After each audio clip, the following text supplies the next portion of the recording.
So, Kira's going to be a little bit late tonight.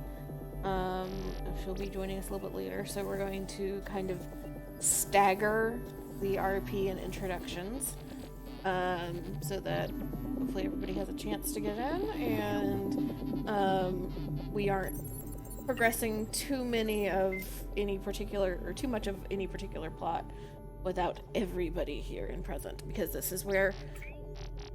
is officially your first session in the long-term campaign, and where you guys will hopefully move in a direction that will show me exactly what you're wanting to do. But so, who wants to go over what happened last time? We escaped the desert planet, and we got there. We were chased down by some Imperial forces, is what they were, TIE fighters, and we were able to escape, even though it was really difficult to get that hyperdrive going. Yeah, you guys got off of Abafar and were chased off by some Imperial forces, managed to barely squeak out. So you took some down with you. And in the panic of the fight and just the need to get anywhere but Abafar, Kana punched in the coordinates into the astrogation system for Grismalt, the current compound location for her master, and set course there. All of you guys spent about a week jumping in and out of hyperspace, following the trade routes to Grismalt. And surely enough, in the last jump, you all break through and see a massive planet in front of you. And the planet, even from the skies, you can tell there is no real green left there. You can see oceans that have not been completely overtaken, large bodies of water, but every inch of what you assume to be land or immediately beside the land is some form or fashion of city. You see buildings and networks of streets and tunnels and bridges that you can see some of the details of from space. And circling the planet is more traffic than you have seen in a couple of good weeks at this point, of different spaceships of different sizes coming and going from the planet's surface to various orbital stations, and from those orbital stations moving until they are safe to jump out of the system, though a few seem to be taking their time, going sub-light or sub-hyperspace speed, remaining within this current system of planets.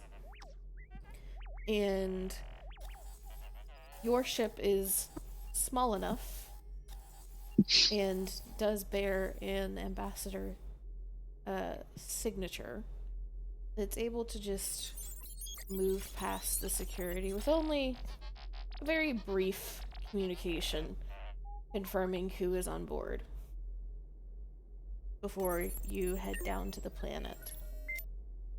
And as you follow the coordinates that Kana has provided, you see that the planet, while an Echemonopolis,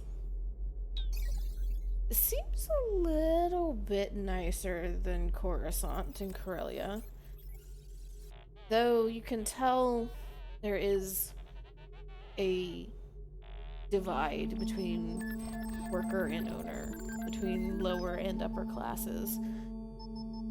You can see the ground. You can see the people walking below, and they can see the sky above. It's not the miles and miles and miles of skyscrapers that you see on Coruscant. And as you move through some of the more fashionable districts and kind of peek out at the people in speeders and ships zooming past you, they're in high-end fashion, but everybody seems to be fashionable, not just a handful. And you get close to the government building and government district before you take a sharp turn around one particularly large skyscraper and land on one of the landing bays there. It is jutting out into the side, large enough for maybe 2 ships of this size, of the space yacht size. At the moment, pushed to the far, far edge, away from where you have to land, there's 2 small Jedi-class speeders. And as you land, Hana and Kane, you both feel the presence of Lissy. Out of all the Jedi that you encounter, every one of them has a different feeling in the Force. Particularly the stronger and older of them, and Lissy's odd. Only a handful like her, where it's not light, it's not dark. It's like standing beside a cliff.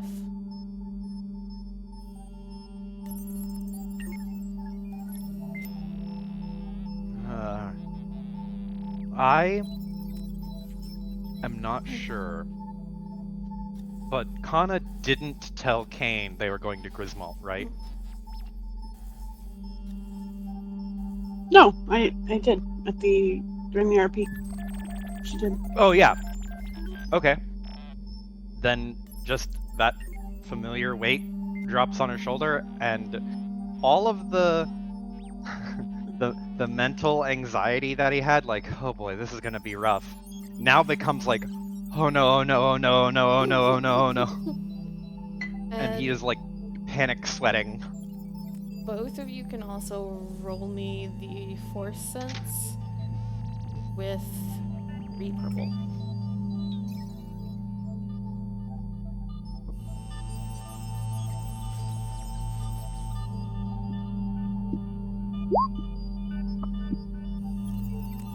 Wow. Well, you didn't roll your purple, but that is just going to cancel things out. The general Force, right? Yes.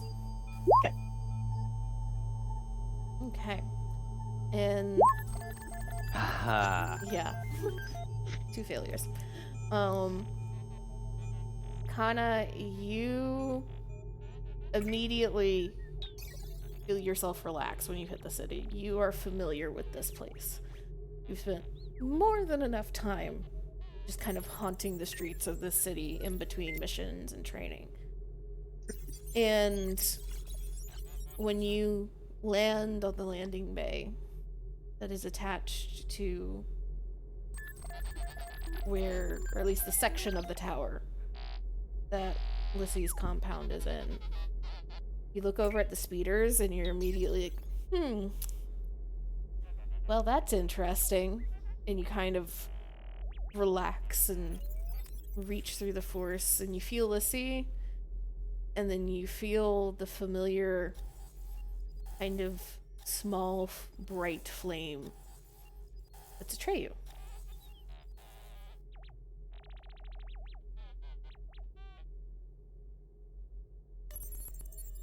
Cool. Good to be home.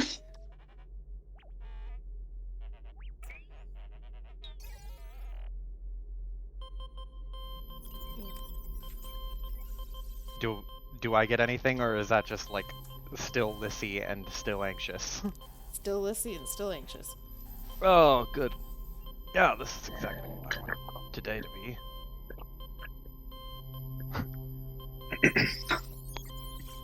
It could be worse. Could it? Well, don't answer that. Do you want it to be worse? He just looks at you and like narrows his eyes like, what the fuck are you talking about? No, I don't want it to be worse. Why would I want it to be worse? I'm sure things will go fine. Did we set up any plan for this over the week? No! Retrospect is 2020. Hindsight's 2020, huh?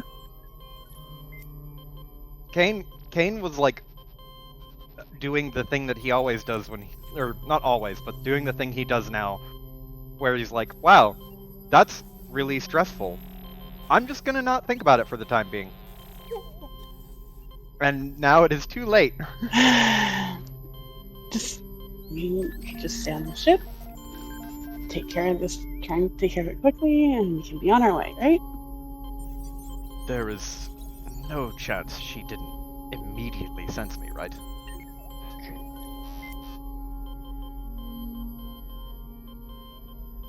Han doesn't answer.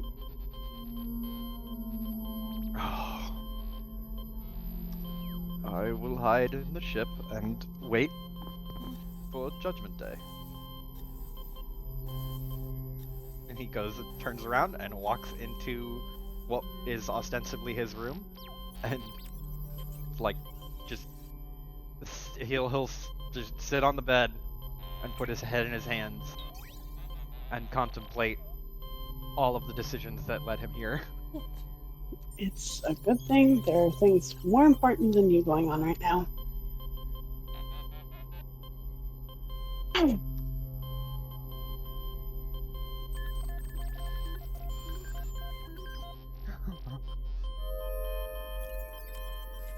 Get off, I guess. Okay. So, we'll say that Marcy is doing a couple of last-minute things to kind of check on the ship and run some diagnostic tests and everything after running away. And Marcy will get off the ship with Iffy when Yep. here it comes. So that'll give Kana a chance to cover her ass on whatever way she Damage chooses control. before Iffy is ready and done with primping. I was really, really hoping, leading into the session, that Kira was gonna be here to get that over with, to give me time to stall, but Nope. No such luck. oof. Rolling that one, IRL, I guess.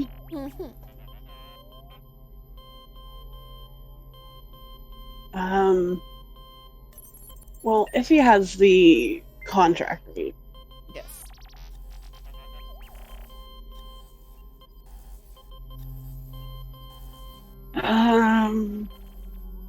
yeah, well, okay, well, business later, side stuff first, I guess.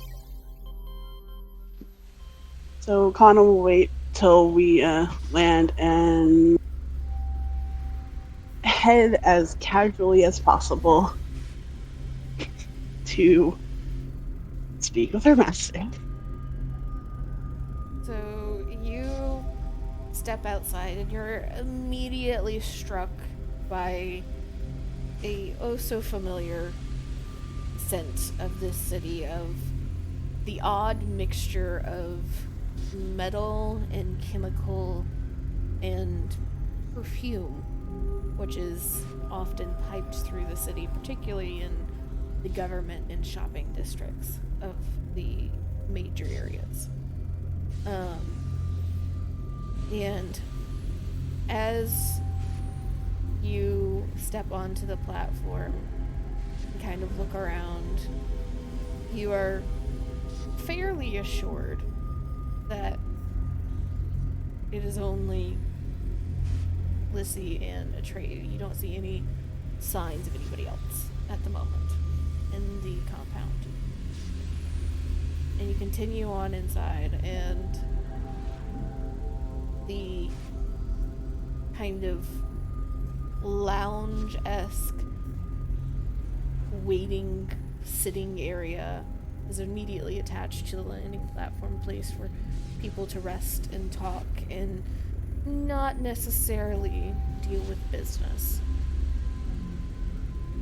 Further in, you can sense Atreyu coming from, or at least the force of Atreyu coming from the training and meditation rooms, and Lissy in a tactical room to the opposite side of the compound.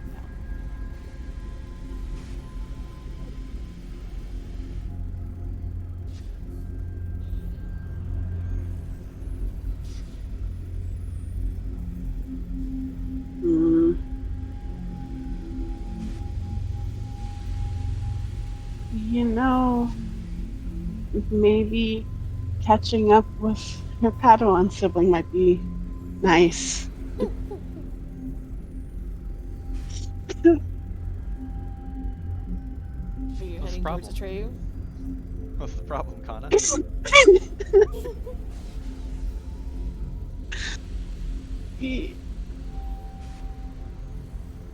Yeah, no, she'll have to Lissy fucking.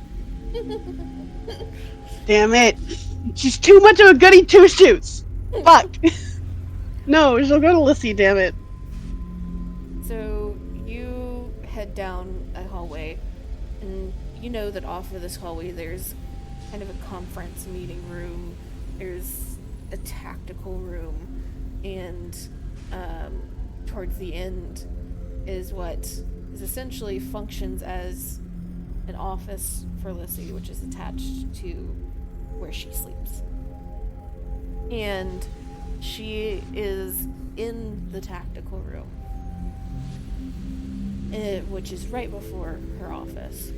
And as you reach the door and the hiss of the electric door slides open, you see her in kind of her everyday average robes, which are not the standard Jedi robes, much to the chagrin of many of the people that are around her. Of a simple black and gray tunic, black leggings, completely barefoot as she usually goes around the compound.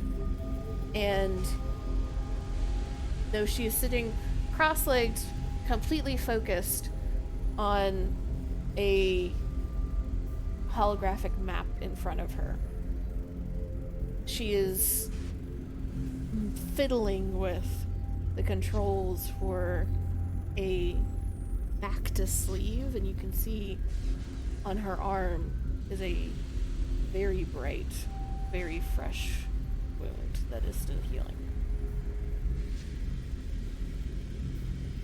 And she just kind of inclines her head in your direction, does not look at you as you step through the door.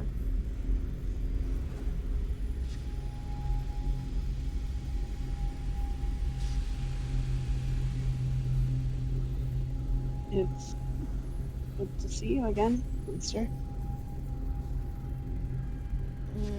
How are things on the front line? Better if you truly got a contract with EotE. Yeah, it's fully signed. I assume she saw it, maybe not read it, but she has seen that it is Sunday over the week, I guess. Yeah, more than likely. Okay. Yep, signed and ready to be sent off to whoever needs it, I guess. You get this little hum of approval. And nothing else. And do you know Lissy well enough that this is her waiting?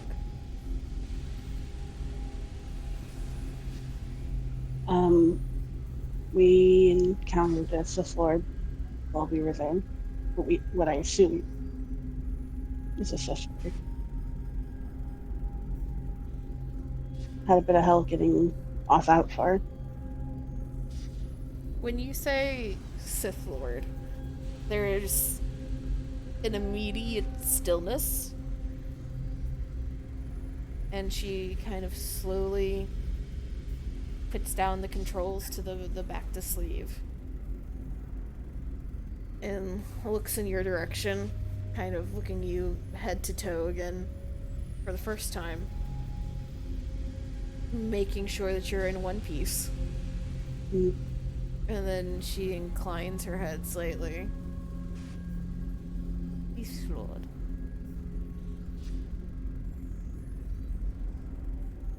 Explain. What was that? Explain.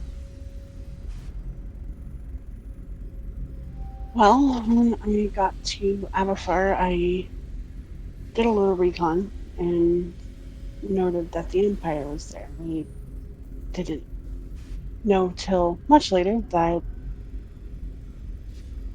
well, an actual Sith Lord, what I'm assuming with how powerful that he felt. We, well, I mean, I didn't engage him like, like he said. I just got the ambassador off the planet as soon as possible when I figured it out.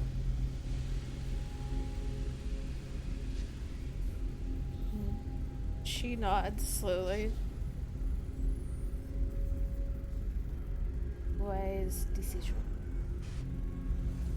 For good, challenging Lord and days like that. The ambassador lost someone to the Sith Lord. It wasn't completely easy escape. You can see her eyes kind of dart in the direction that you know that the ship is sitting. And she looks back at you.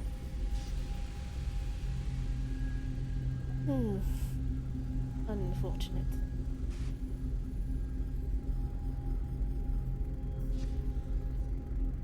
Feel no reason for me here.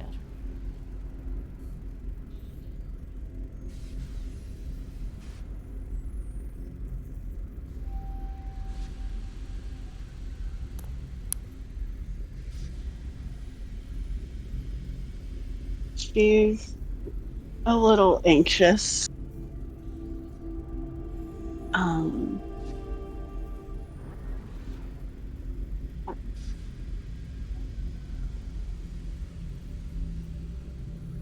There's a bit of a problem. Problem?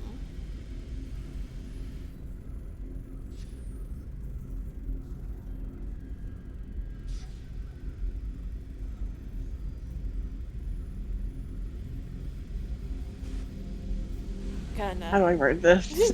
The long enough silence, you just get this kinda.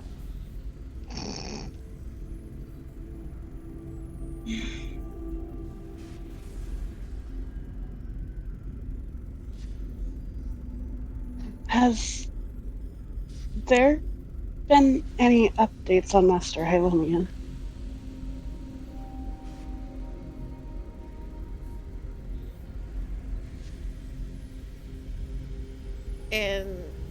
Lissy puts both hands on the table, like lifts herself up, and just like spins herself around and plops herself back down, still completely cross-legged, staring at you.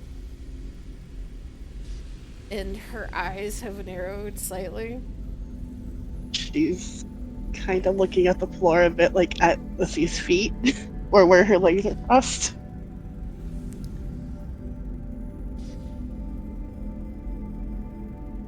Why need to know?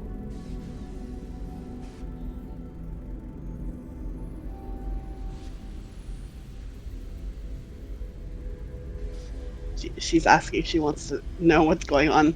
Why does she need to know?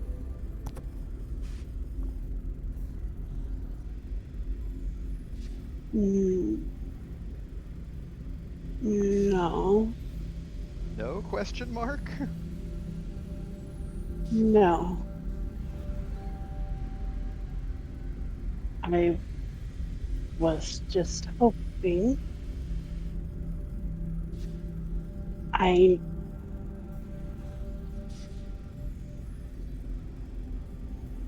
know you can't tell me much about that mission, but I was hoping to hear it in hear what you could tell me, if there's anything you could. Kind of important.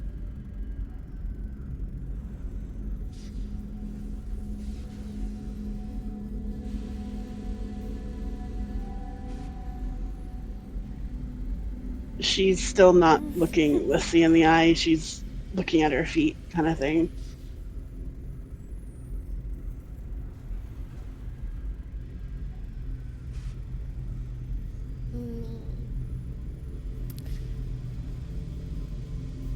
Lissy just looks a little perturbed. And then she turns her head back in the direction of the ship. She stiffens a little bit. And Kane.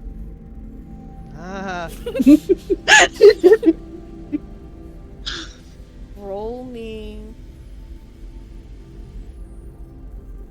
a discipline. That's 3 purple and a red. Oh no. Oh no. Discipline. Oh.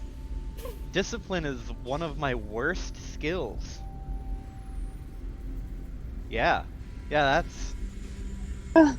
is about what I expected. Even with one of the best rolls I could have gotten with 2 fucking dice.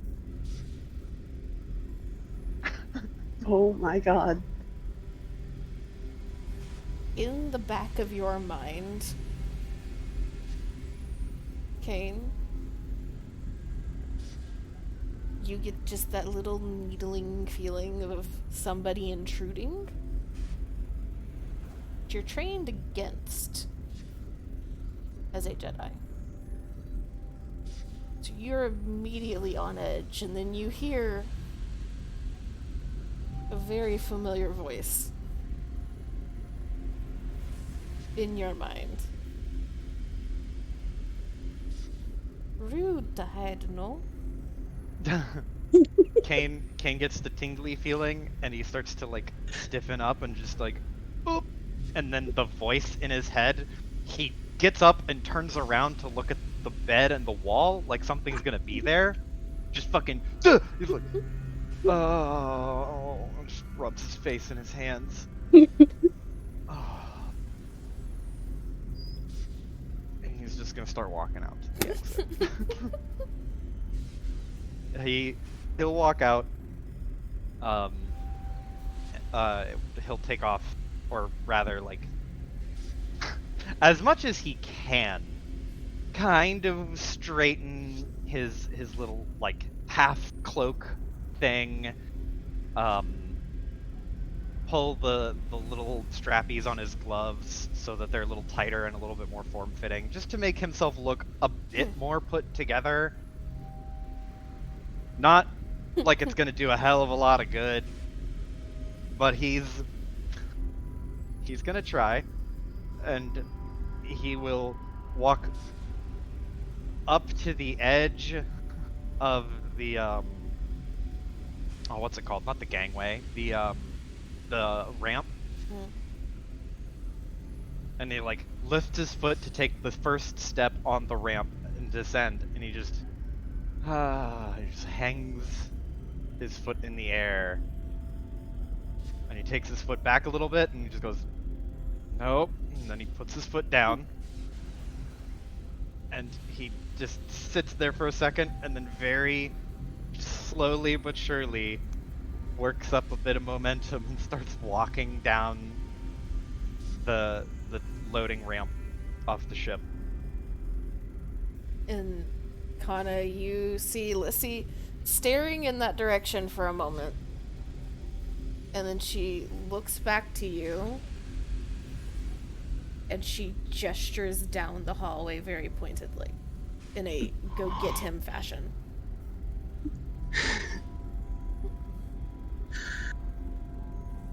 She doesn't say anything and just goes and gets she feels like a child that is in trouble. Kane is standing at the bottom of the ramp, and he's like, he expected Lissy to be standing at the bottom, glaring into the ship with the way that kind of hit him, and he doesn't see anybody, and he's like, oh, and, like, looks around a little bit, just, at which point Kana comes out from like a side room, and he realizes how fucking far away she is from where he imagined she to be. I don't want to do this. I don't want to do this at all. Kana looks at him and sees his reluctance. It's like just sighs, walks up to the ramp and starts having to like half push / drag him by the arm. At that point, come on, let's get this over with. Do you think she'll kill me quickly? He just continues walking. Kana doesn't say anything.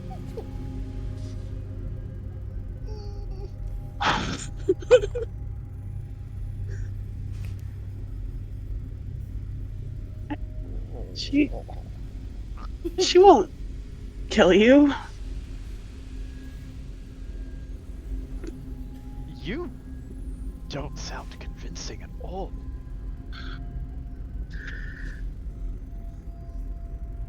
I'm totally convincing. What are you talking about? If So- anyone is going to do the bad lie, I think it's gonna be me.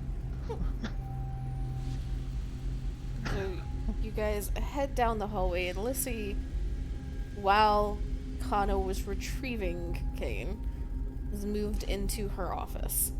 And as the only one that has gotten a Lissy description is Iris. You walk into the office and see first just a very simple table with no chair behind it in one corner. And on the ground is a very, very simple, plain, single color carpet with a couple of cushions scattered around. And standing kind of at the far end, closest to the table, is a Togruta, very distinctly middle-aged at this point, though she seems kind of young in the face, but her Leiku and Montreal are very distinctly a middle-aged Togruta. Purple skin, dark purple markings, and violet eyes. Standing at a whopping 4'8" at the top of her head. And she is wearing, again, the black and gray tunic shirt and black leggings in simple silver pauldrons. And on her belt, there is oddly 3 different lightsabers just hanging directly in front. And rimming around her face is the standard Chigruta kind of golden headpiece made out of various bits and bobs that get dipped in gold. Hers seems to be particularly laden with what looks like teeth and claws. And though her face is unmarked, her arms and the lower portion of her legs that you can see are covered in scars. And at the moment, her right arm, the upper portion of her arm, is completely wrapped in a Bacta wrap, trying to heal a wound. And as you enter the room, she has her arms crossed and her head just tilts slightly. And you can feel the weight of her just examining you head to toe very carefully.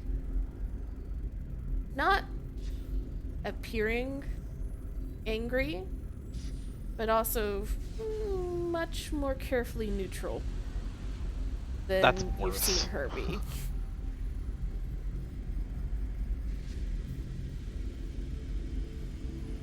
Kane is actually in the same vein as Kana. He is looking at the ground like a nervous teenager who got caught smoking under the stairs. Just like, oh, I know it's bad, but like it's probably fine, right? It's not fine. I'm sorry. But he's not saying anything, just thinking panicked thoughts.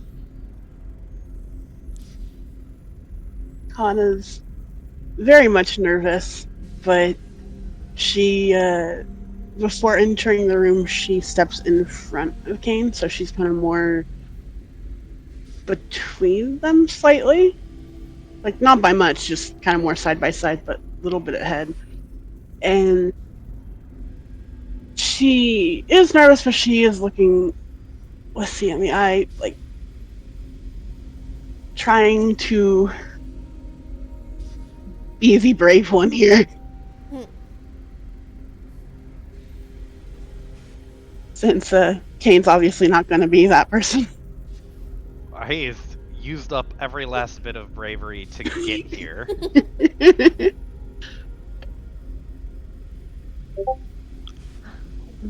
And as you step forward, her eyes move to you for a second.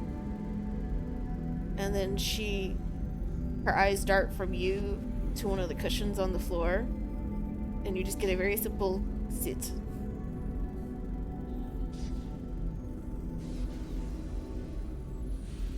Where she looks back to Kane and lifts a hand and kind of motions him closer.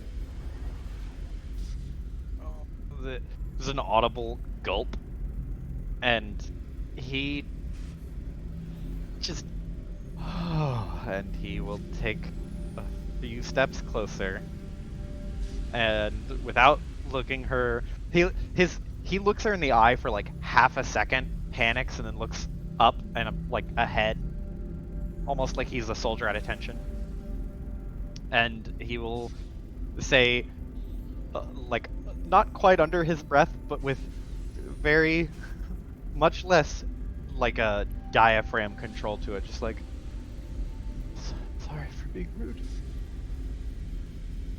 ma'am.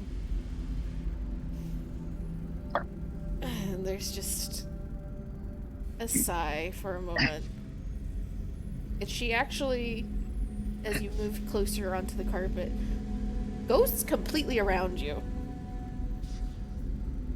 looking you over, and then comes back and stands in front of you.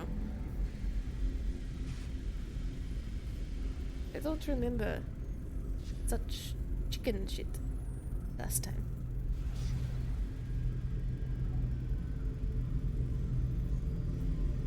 Braver in past. No? There's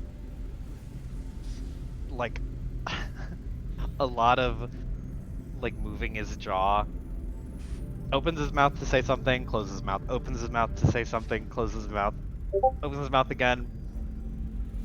Uh,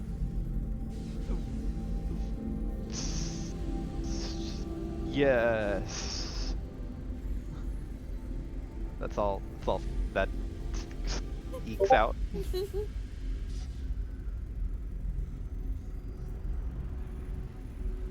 His face is like a slightly lighter, or like a mixed shade of green, because he is getting increasingly more embarrassed.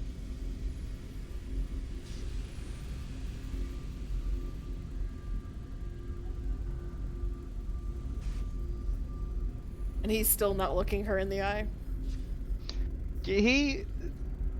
Nope.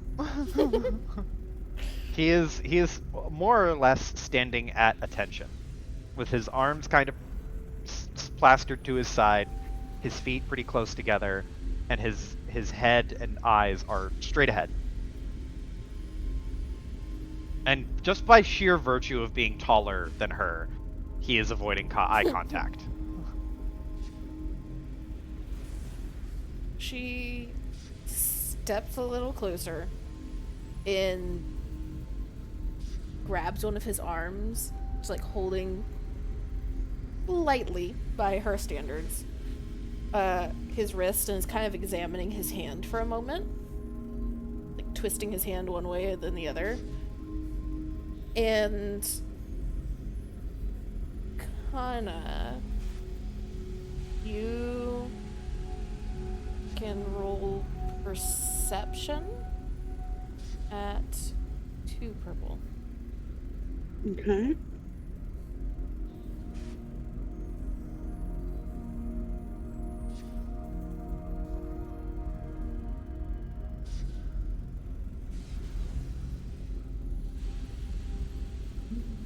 Perception.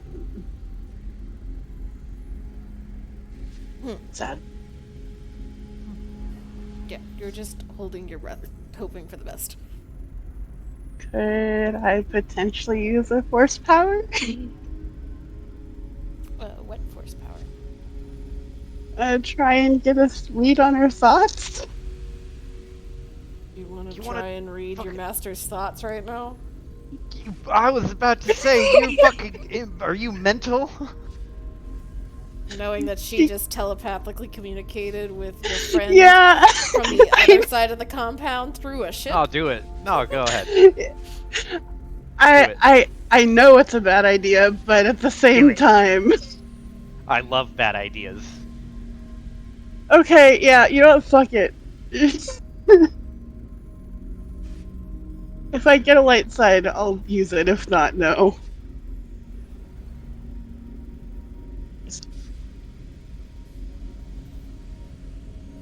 Okay, so I'm not doing it.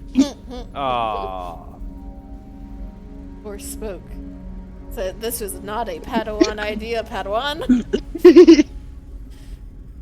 Don't be an idiot. And after a moment, she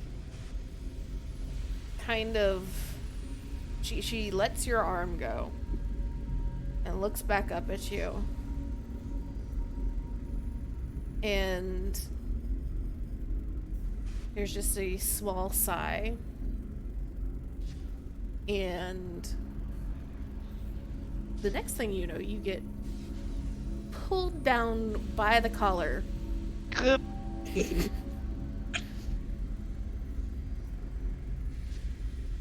And till you are leaning down in front of her. So she is meeting your eyes. That's a hard stare to hold.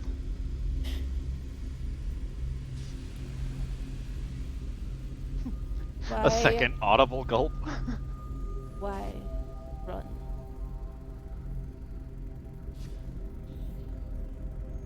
Do you mean You know. Why run? there's like a just shotgun spread of emotions that are hitting Kane all at once. It's all of the memories of the pain that happened on the day. It's all of that just flashing across his mind. And then there's the conversation he just had with Kana a few days ago about it. And then there's all of the, like, it's a mix of just the fear and the guilt and then the desire to be understood, with a bit of like relief from how Kana was very understanding about it, but a little bit of anxiety and fear about what would happen next. And then just so many things all at once. And he like just assesses all of his feelings on the situation in a moment. And his expression changes from what was at one point like anxiety about meeting and being in the position he is literally in right now with Lissy. And that anxiety dissipates and it is replaced with shame. And he exhales and just says, I couldn't do anything, and I was afraid, and so I ran. I didn't know what else to do.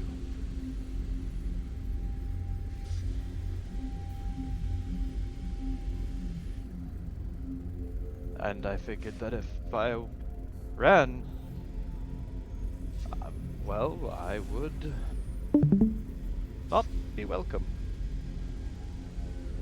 Not welcomed back for letting my siblings die, for having to run. I was supposed to be able to handle that situation, and I couldn't. So I ran, because I was afraid.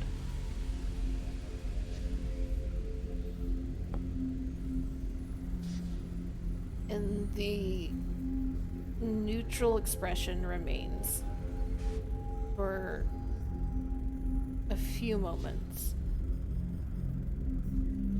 before there's a softening. And you see Lissy's shoulders just kind of sag ever so slightly. And she looks a little tired. And she releases your collar in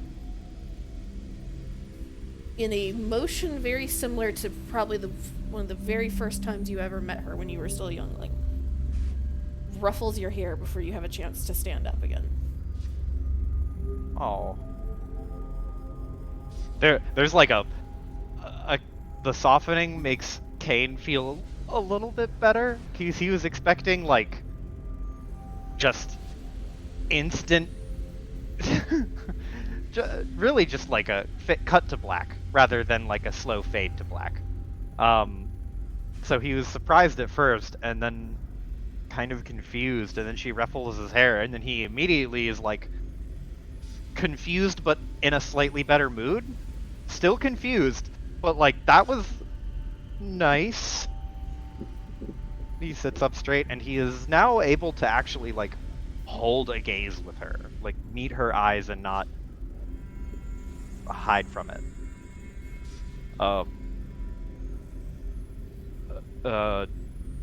So he's like looks around the room like he's going to find the words he wants to say plastered against the wall somewhere. He just goes, are you going to kill me? Wants me Wincing. to?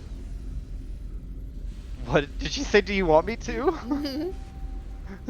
He like shocked. No, I don't want to. No. And wanna your die. immediate No, there's a slightly impish smirk that kind of flashes across her face. And she motions to another one of the cushions before she moves to the one that is very clearly claimed as hers. And Kane sits the fuck down. she sits down and looks between the two of you. And just lets out a very slow, controlled breath. And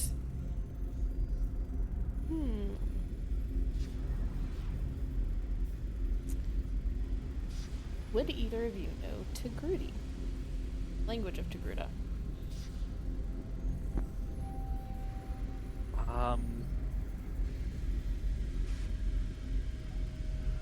don't think it was listed on the list. It's not going to be listed, it's going to be a more in character. Do you think your character would know that?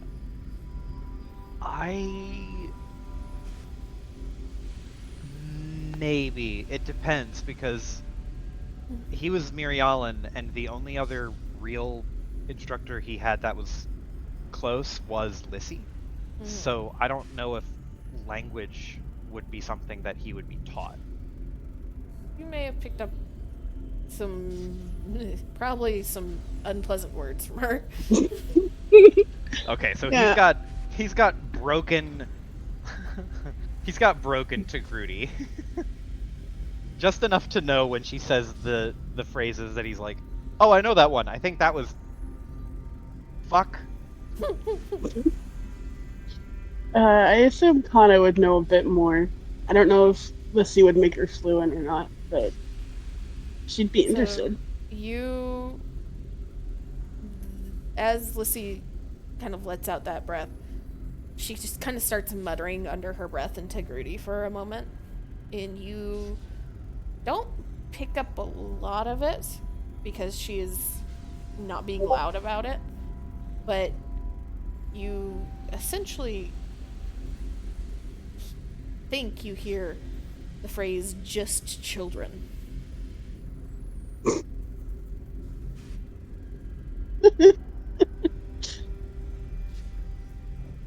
And she goes quiet for another moment and seems to be thinking very intently. And then she looks back to Kane. Would come to me. No run.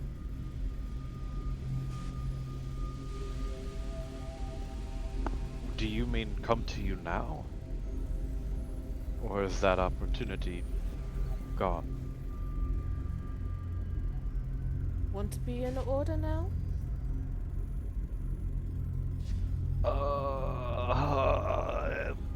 Like, looks over at Kana. Kana's a little wide-eyed because And she they just had this conversation. holds her hand up at Kane before he can answer. Good lord, somebody's got their dogs fighting outside. And looks to Kana. Think we can be order now. And then she lowers her hand and just waits for both of you to answer at some point.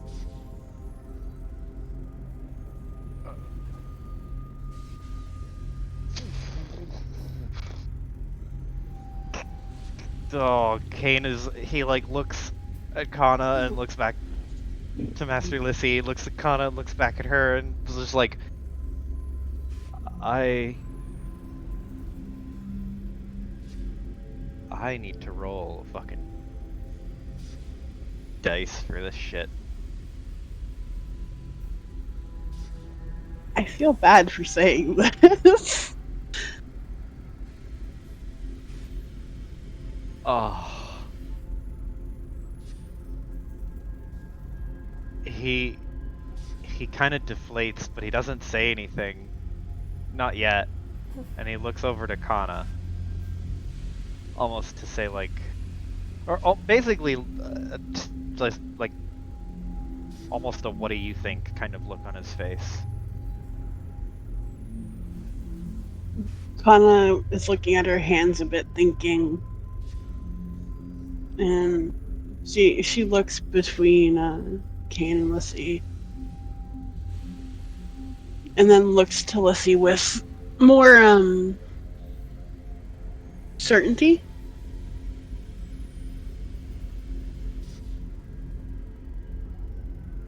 I don't think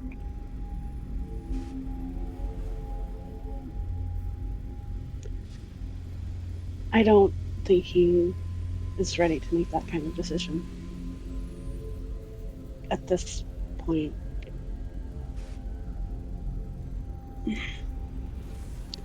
She looks at Kane a little guilty.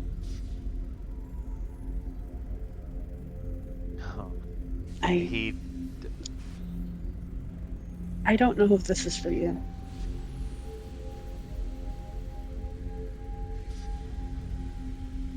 Nods his head, and mouth kind of hanging open a little bit. But I haven't seen you in 2 weeks, so this is only, what, less than a week? So it's your decision. Shakes his head and shrugs. I was in the Jedi Order and my friends died. He, like, shrugs. There's like a, like, pointing behind him backwards towards the ship gesture, as if to say, like, you know, this just happened. He just goes, I'm outside of the Jedi Order and my friends died. I'm beginning to think the Jedi Order doesn't actually affect whether or not my friends will die.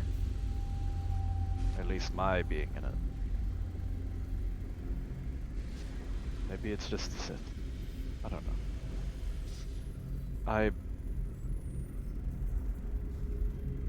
And he'll reach, like,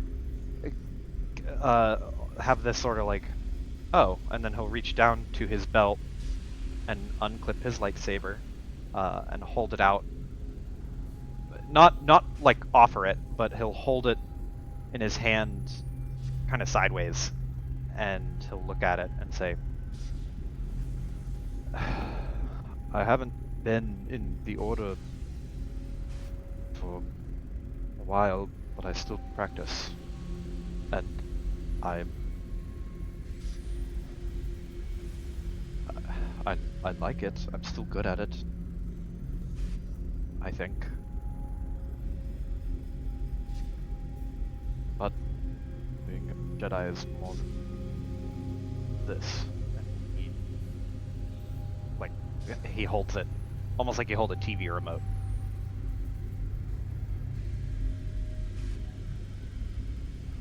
There's I don't know what to a little think. nod when you say that.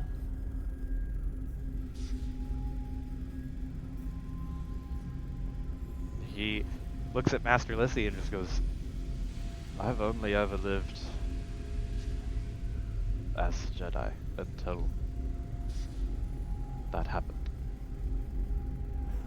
So I don't really know if I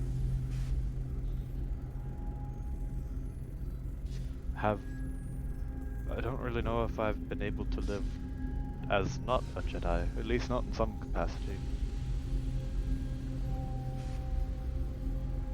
Still feel the Force, not as attuned to it.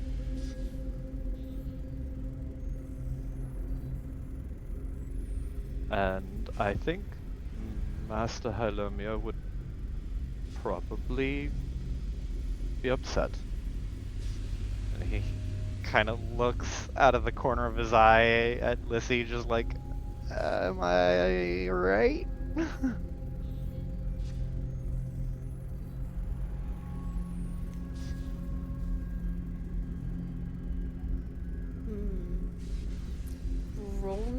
a perception at 3 purple. Perception. I am good at this. Hey! Okay. So as you're kind of looking at her as you say that, there's a tightness that you see in her jaw almost immediately. And a little stiffening in her shoulders. Something that is a tell for Lissy. Do you remember when she was particularly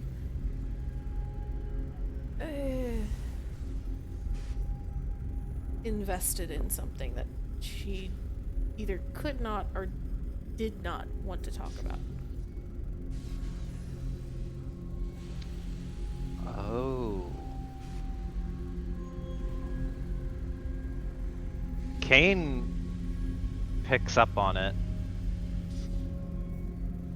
And his like demeanor goes from he like very obviously I imagine to Lissy, but his kind of wincing, looking out of the corner of his eye at the mention of his previous master, and he sees her reaction, and he sort of gets this like, oh, things have changed while I've been gone, and I mean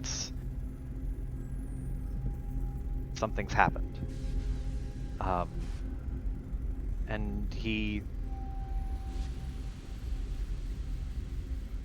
shakes his head and goes to change the subject. If I wanted back in, is that even feasible?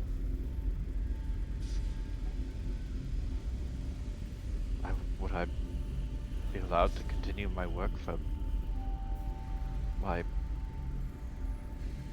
current employer? Kind of awkwardly shrugs. You see again that kind of weighing look on Lissy's face as she examines you again, and her head tilts almost all the way to the one side, and you can feel, Kane, the force kind of shift around you slightly. She's doing something, you're not quite sure what. Kana will kind of butt in a little bit. Be like, what I was saying earlier stands, but maybe with more training, you'd be better off.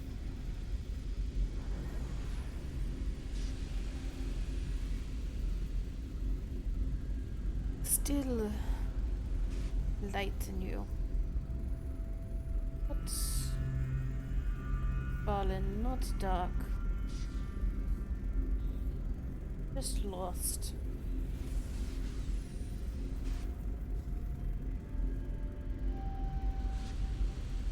Maybe can return. But decision must be made soon.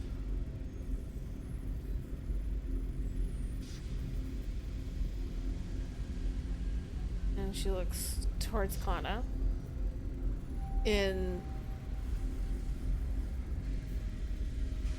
a very similar fashion. You feel the force kind of shift as she's looking you over head to toe.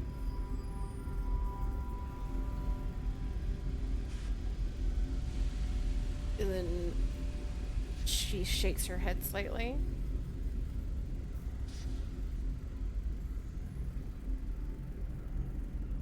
And without looking at either of you, just kind of starting to fiddle with the control on the sleeve again.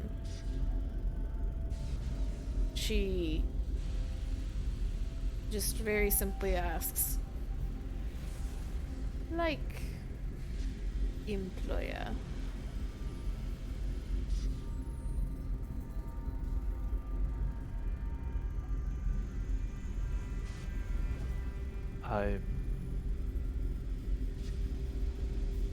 It would.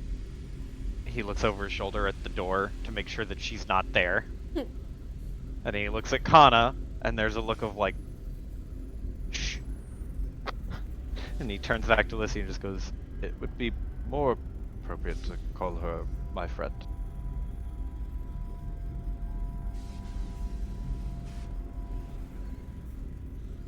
And that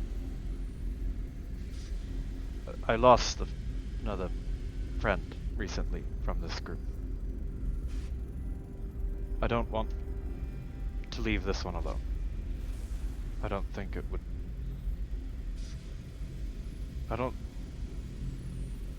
think it would be right. and as he's saying this, he's kind of scanning the ground, not avoiding eye contact, but it's more of like a thinking gesture. And he's almost assessing, like, it's not. I think it's not even just how I feel. I just think that would be something about the idea of leaving Iffy's crew, leaving Iffy, especially after Galatea's death, would be just wrong.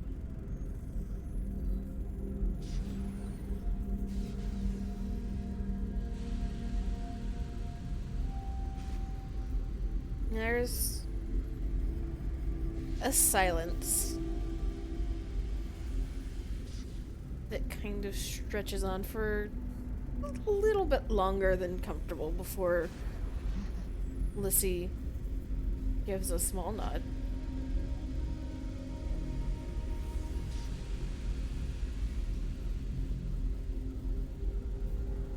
If not fallen, if not dark, no need to kill. Okay, there's a moment where he's like, oh right, I could have died, and all of the anxiety from like 5 minutes ago comes all the way back and then flushes out of his system, just like, oh, it's just a massive exhale. Puts a hand over his heart. She looks fully back at you. No, what happened when Jedi leave Order?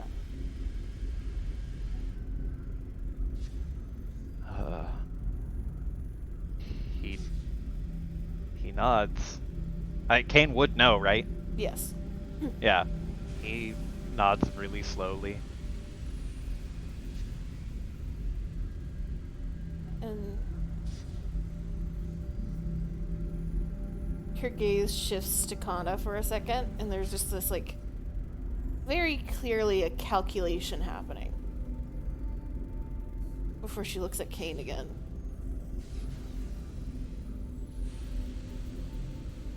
Give more time, but must decide. Come back or leave, and give that. And she points towards his lightsaber.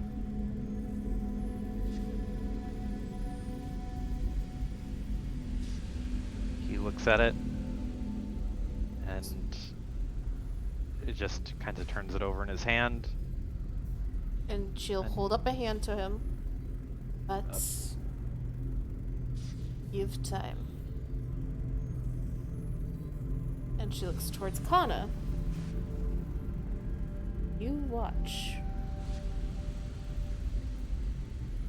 Eastlit. He break oath. You know what must happen.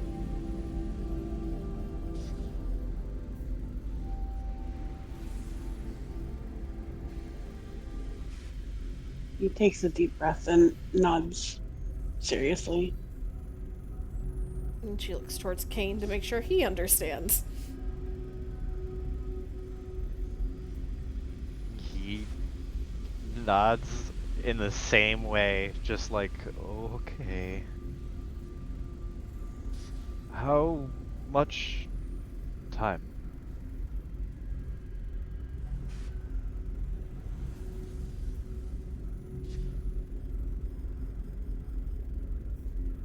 And she kind of seems to look past you towards the direction of the ship. And then her attention shifts to the other end of the compound, where the training rooms are, where Kane, you know, Atreyu is. Mm. And she kind of gives us a heavy sigh.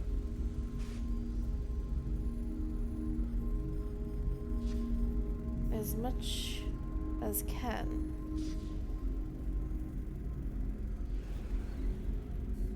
But other things go on.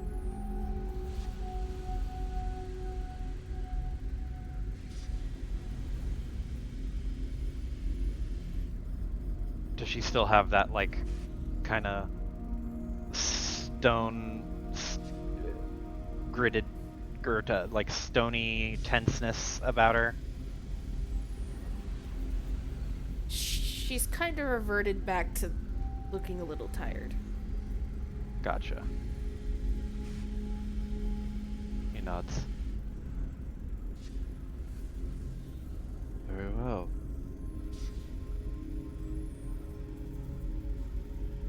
He looks at Kana and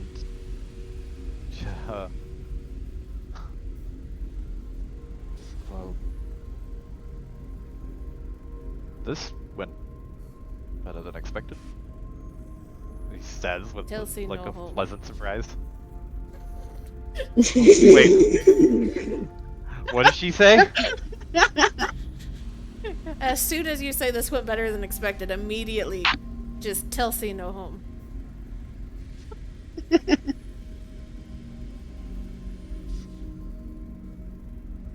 Valid.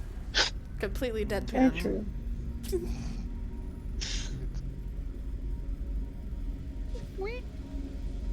Looks at Kana. Is Lissy ready yet?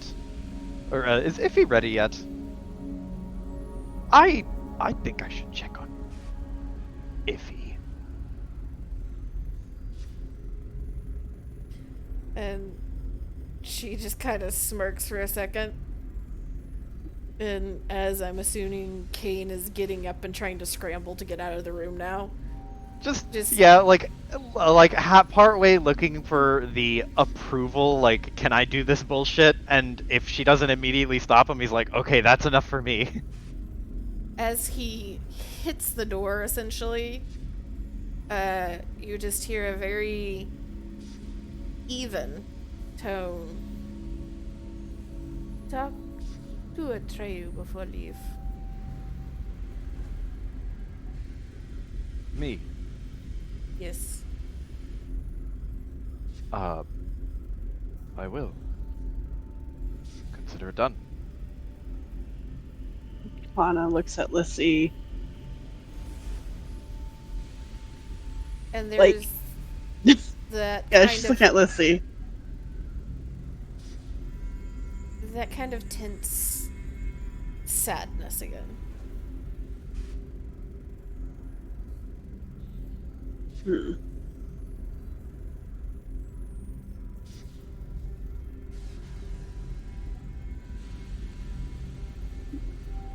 And Kana nods and gets up. as you get up, she slowly stands herself and kind of straightens out her tunic.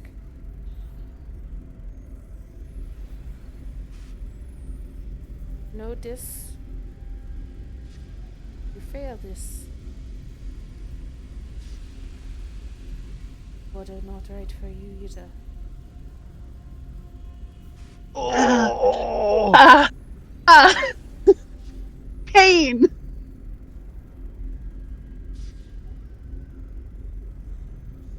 Kana winces at that.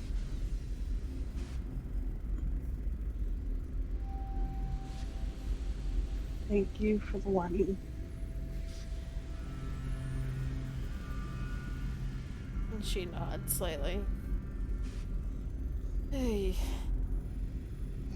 Let's talk to this happen. She's kind of like motions towards the door and starts walking. Kane is speed walking towards the ship. Iffy. Like a fucking train. What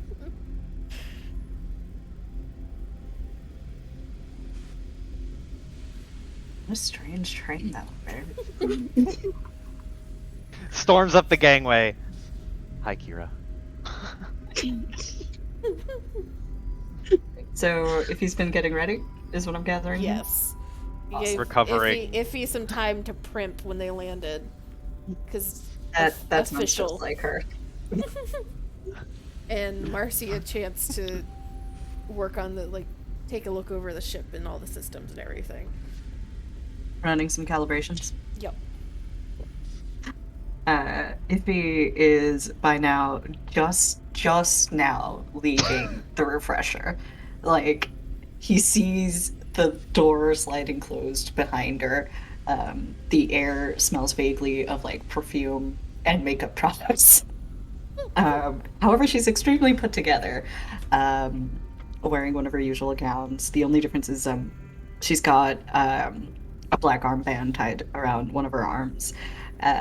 She looks up at Kane and sort of tilts her head. You all right there? You Kane. Look like No, go ahead. you look like you've seen a ghost. Kane, like, nods and just goes, I saw my own ghost.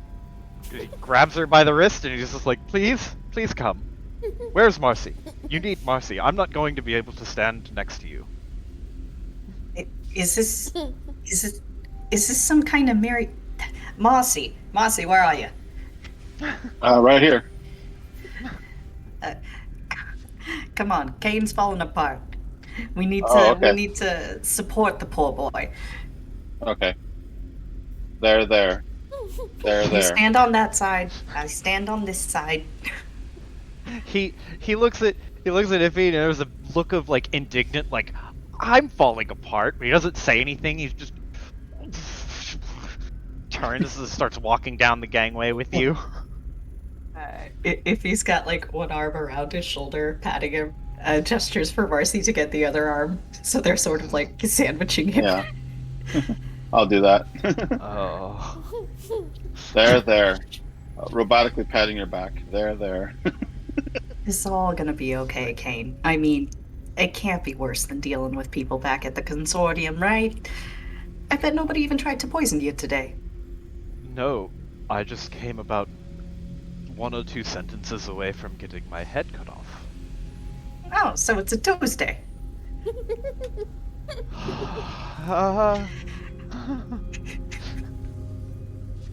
You like see that his fucking shade of green in his face is like a pale olive green.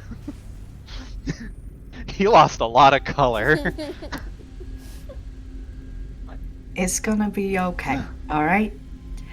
If you want, you can take a second over here. I'll make some excuse for you. You can rest, you can recuperate, you can watch some nice, Patrick Blarat movies, alright? I appreciate it. I need to actually go talk to another previous associate, I should say. But I warmed up the seat for you. So hopefully it goes well. Anything I should know? Oh, There's too much to fit into the amount of time we have between here and there, and he gestures to the hallway. See, this is why you're not the diplomat. You gotta give me the elevator pitch. Come on, the walk and talk. I can't give you the walk and talk. I can barely do both right now.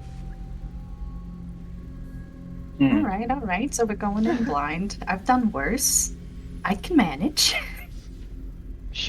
I can tell you this for certain. She will try to fuck with you. Fuck It's with not me that or bad. fuck me? The first one. Everybody tries that.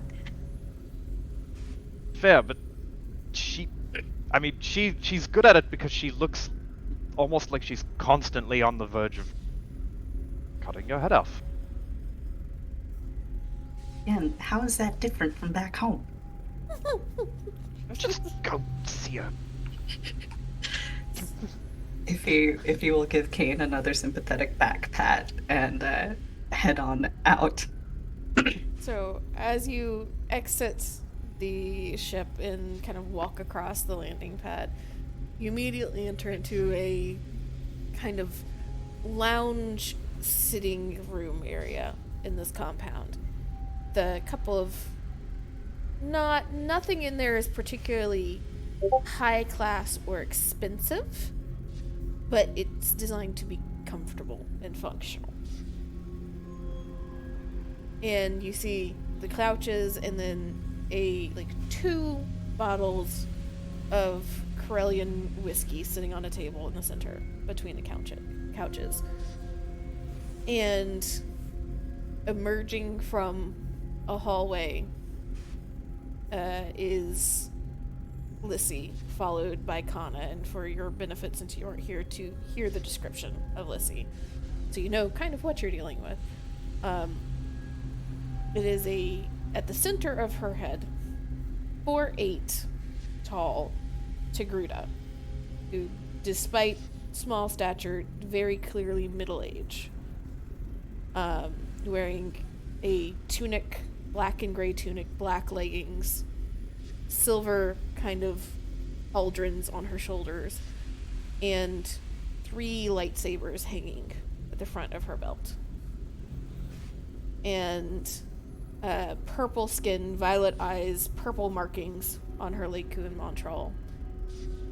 And arms and the lower part of her legs that you can see just covered in scars. And a kind of back to healing wrap secured around the upper portion of one of her arms right now. And as she steps out, she kind of moves a few feet into the room, clearly observing you the entire time. And then there's a small little bow in your direction. And you hear a fairly courteous Iphigenia. Yes? If he returns the bow, yeah, that's me. It's Lissy, right? Mm-hmm. And you're Lissy, ain't that right? And she nods and gives you a small smile. And you can see that she has the kind of Shilly-born sharpened fangs as she motions you towards one of the couches. He will take a seat, and though she will glance longingly at the whiskey, she will not have any until it is offered to her. Well, I gotta say, thank you for helping us out here. The consortium's real grateful, but so am I. I don't know if you heard, we had a bit of trouble getting here, and, well, I'm just grateful to have a spot that we can relax for a little bit. Alyssa will sit on a couch opposite and with a smirk kind of remains as she glances towards Kana. When Padawan decide to crash here? Can only let crash.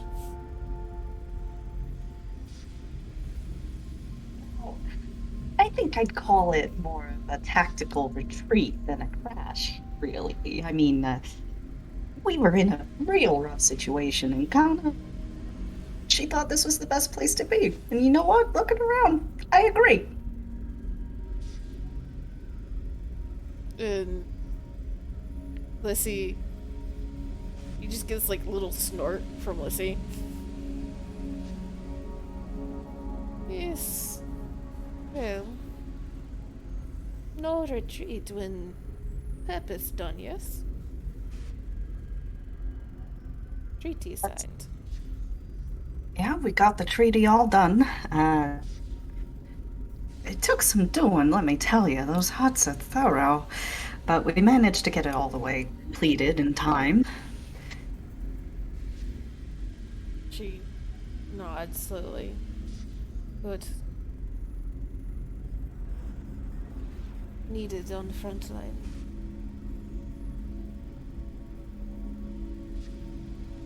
In any war meetings, know what's happening? I don't think if he would. Yeah, figured not. And she just kind of like waits for a second. Afraid not. I've been preoccupied with this whole Rhydonium thing, and before that I was more involved in what you might call private trading. Or exactly. As you might know, Consortium, we're all isolated from the rest of the world. And she nods slowly. I've heard about Consortium. But this good for not just Consortium. It's good for Republic. And she kind of motions down a hallway. The one that she emerged from. Have direct communication with Coruscant. Can send treaty later. If you want. That's very kind of you. Think I'll take advantage of that? She nods and shifts slightly in her seat. And where she was sitting normally at first, she has not looked particularly comfortable, and then she finally just crosses her legs on the chair and seems to settle. Tell me, want to continue this? And she kind of like gestures towards you and seemingly gesturing towards the what you have accomplished.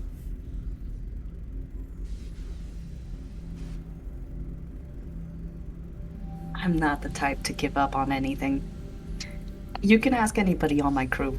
I don't, if you'll begging your pardon here, I don't half-ass nothing. It's full ass or nothing. Marcy nods.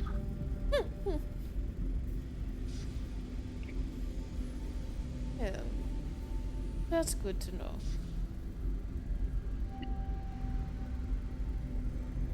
Besides, with all the stuff that's happened just now, it wouldn't feel right to stop.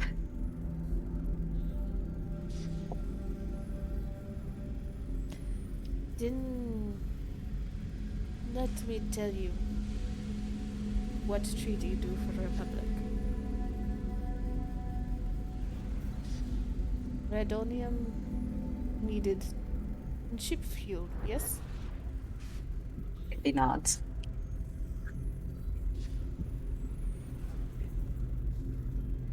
Republic outnumbered ships. Empire has disrupted too many shipyard. Aiming for never.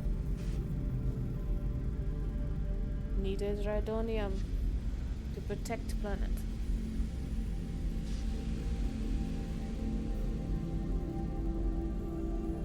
You shifted battle.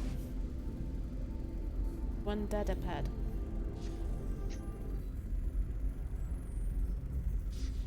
Uncharacteristically thoughtful look comes over Iffy's face, and for once she doesn't just, react immediately. She looks down at the data pad and then down at the hallway. I gotta admit, I don't know if I'm used to thinking about things in terms of the whole Republic, but I'm really glad to hear that.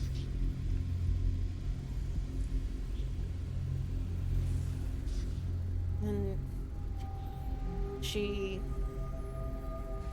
has what seems to be a fairly genuine smile.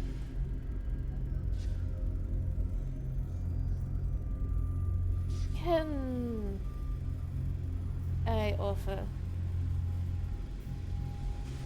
another job to consider?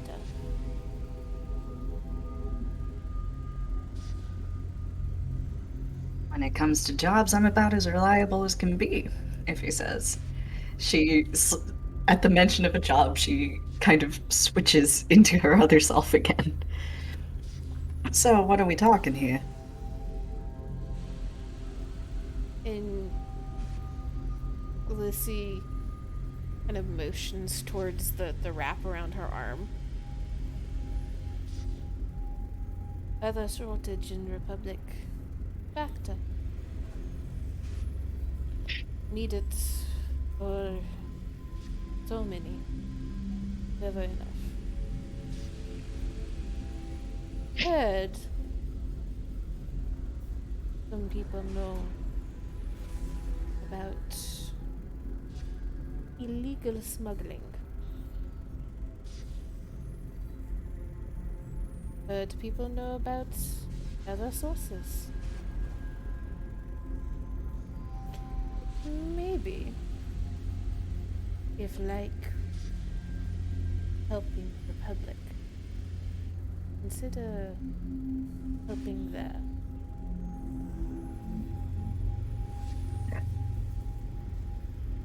Looking down at the scarring, Iffy can't quite conceal the sort of natural wince looking at it, but she tries to recover from it gracefully.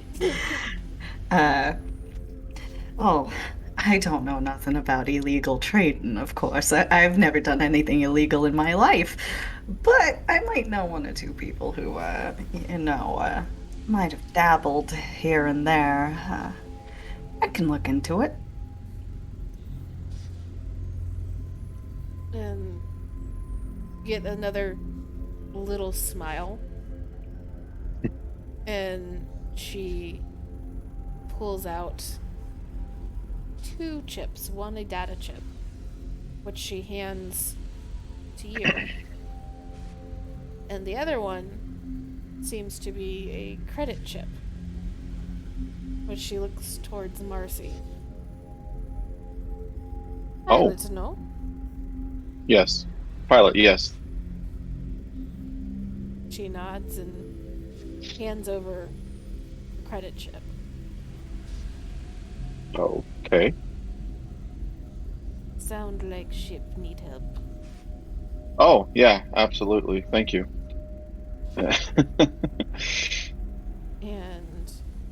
you have 3,000 credits.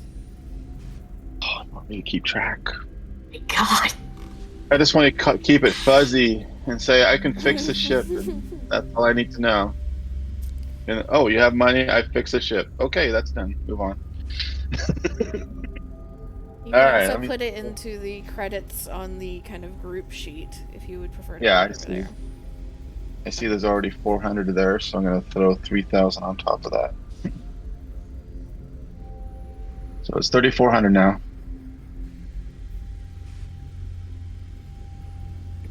and Kira, the data chip that she gives Iffy is a set of 3 different contacts, essentially.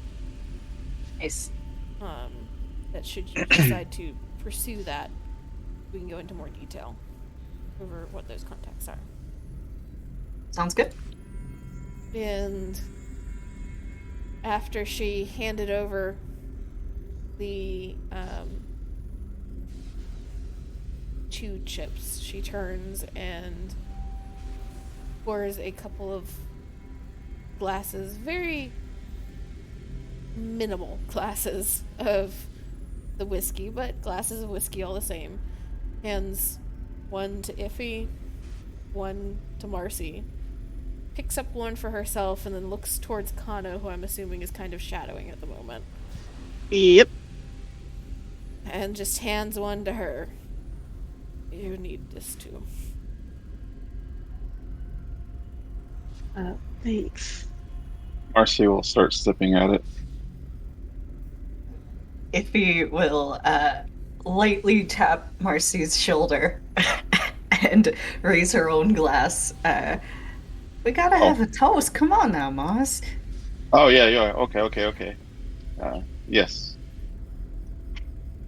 To new friends, old friends, new directions, and old directions. You just see kind of one, like, marked eyebrow raise. But Lissy lifts the glass all the same. And On the will join. knocks back about half of it.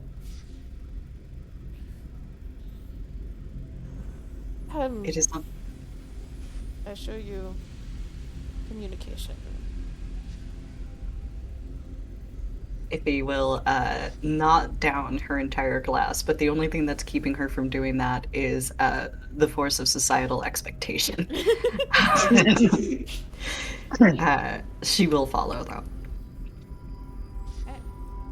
So she leads you down a hallway into a communications and kind of tactician room.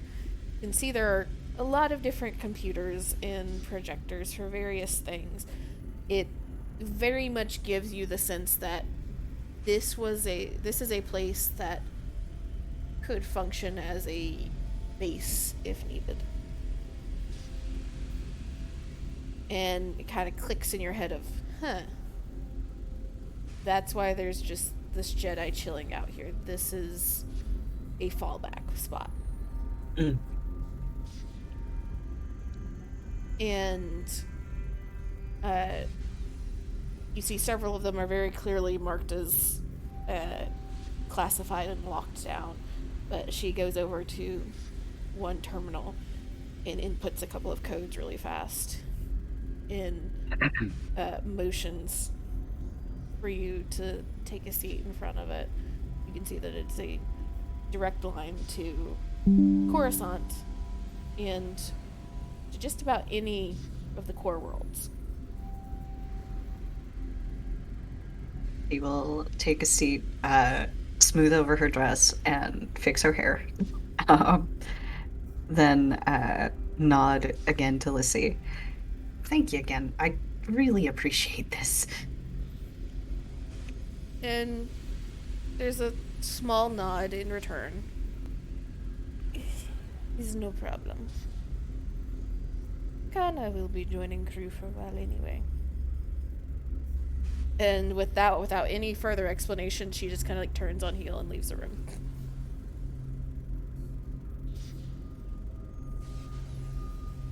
If he raises a brow and looks over at Kana, who I'm assuming is in the room. Yep. So, you okay with that arrangement? Because if you need to take a sabbatical, that can be arranged. I don't think I have the luxury of taking a break right now.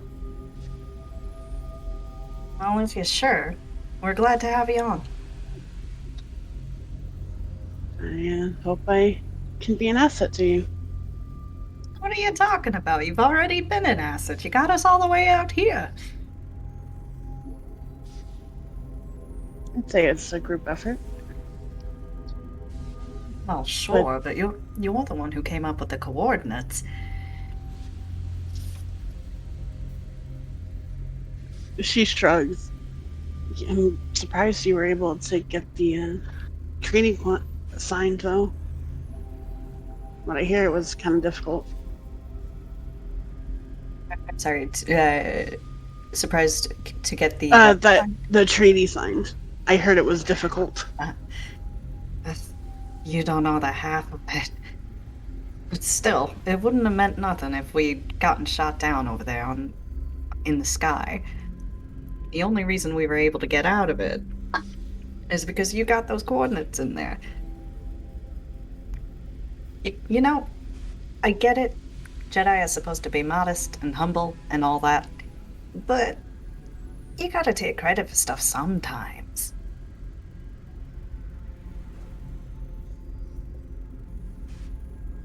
Well, oh, okay, thank you. I'm glad I could help. Stand a little taller. You can't let these fellas tower over you. It gives them ideas.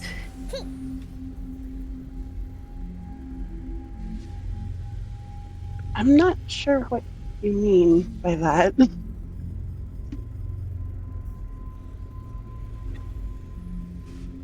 Ideas, Kana. Ideas.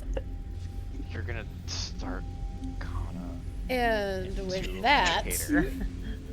we'll shift focus a little bit to Cody and Piper. That seems like a thematic segue. Speaking of ideas, Mile. The two of you were on your way back to Ulysses' compound. Your ship didn't quite make it all the way to Griswold, though. So Nope. you got stuck on a transporter and arrived shortly before the Iffy's yacht came in to the atmosphere and have been working your way to the compound from the transporter landing area. And tell me about your adventures. What have you been doing in the from point A to point B? So this is immediately after our ship crashed on Griswold.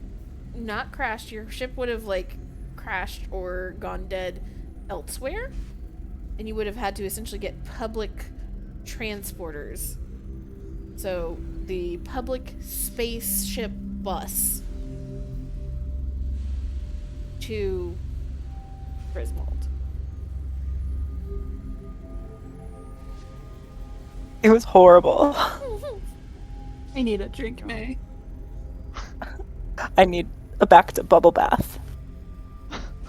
Oh, let's make that 2. So you guys have been maybe treating yourself once or twice along the way.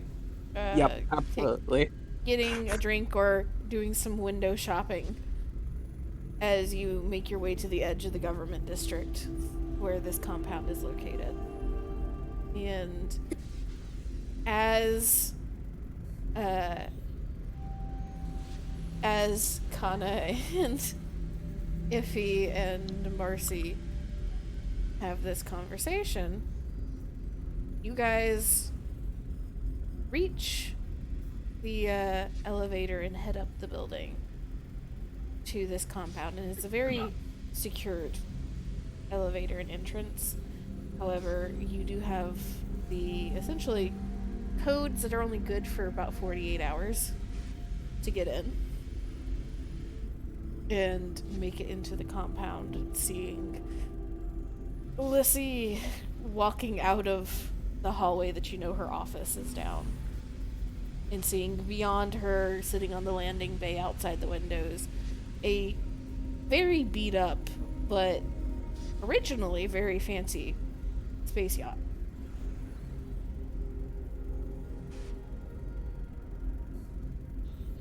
I wonder who arrived. I don't know, but they got style. Well, they had style. At one point. That's, maybe. It might be stolen. True. Do you want to steal it? No. We did lose ours. And you just hear this very dry no What? from Yeah. where Lissy is standing in the entry to this hallway. You should see her jump a little. Oh, Lizzie, I didn't see you there. Meg, you shouldn't bring up stealing stuff like that. It's wrong. She just blushes a little bit.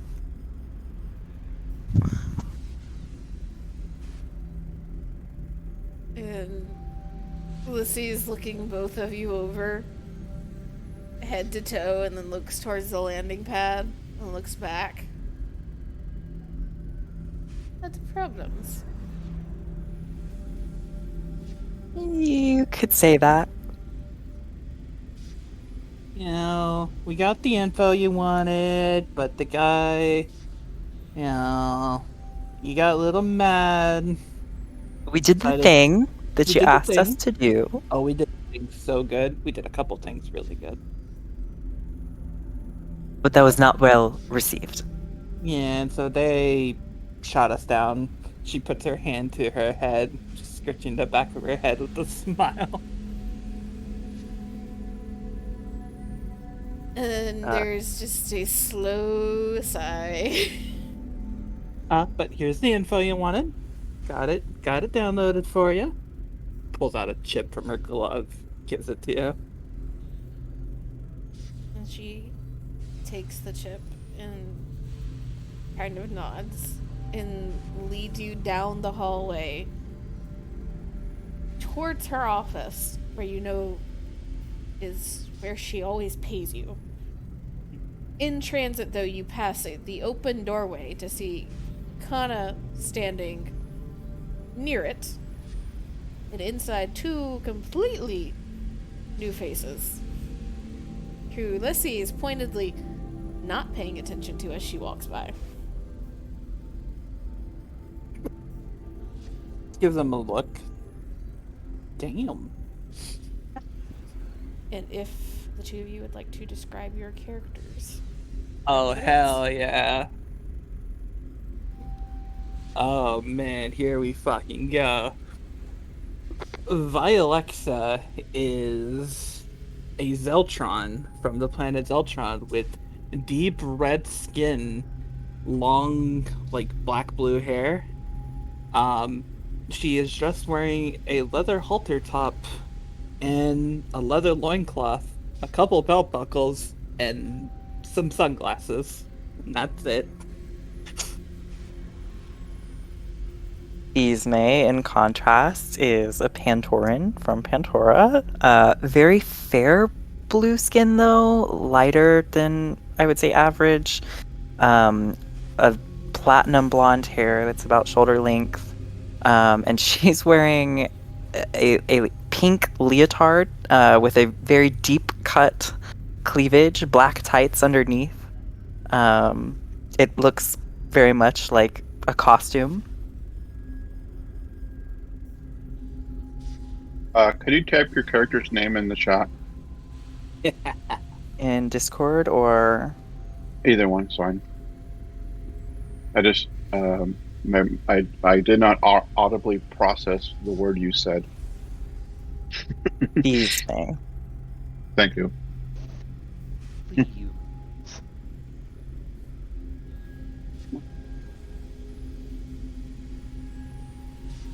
And Lissy leads the two of you into her office and goes digging into a drawer on the opposite side of the desk and pulls out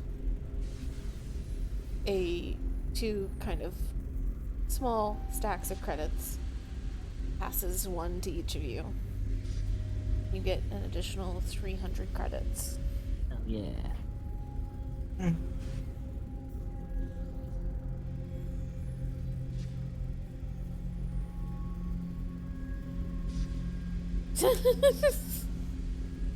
Oh boy. And they're coming into the room we're in, right? They're walking past, I imagine, noisily. Knowing these two.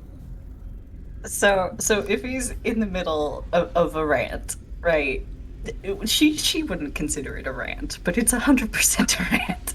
And as the other two pass in the hallway, she just like whips her head around and like keeps talking, but her attention has clearly been divided. Ismay would make a comment, like, under her breath to Vialexa, like, I bet it was their yacht. Ooh. Ouch. Guess that's why we can't steal it. You say that, and you just hear this mildly annoyed noise from Lissy as her attention is fully focused on you again. Don't steal from Jedi home. I mean, it's not your ship, is it? Right. It's not technically stealing from you. Besides, you know, I wouldn't do that. There's just this, like, bitch please look on her face. And looks towards Thisme. Your friend has issues. I know.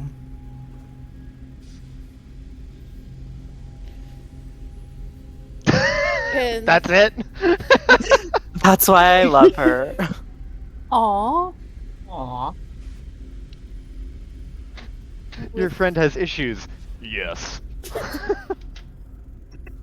with the two of you standing in her office, there's just this little kind of rush of motion as Lissy jumps onto the table and immediately sits cross-legged on top of the table. And you can see there's kind of this worn marking on the top. And you have encountered this enough times to know that that's why there's no chair behind the table. She just sits on it. And Understandable. she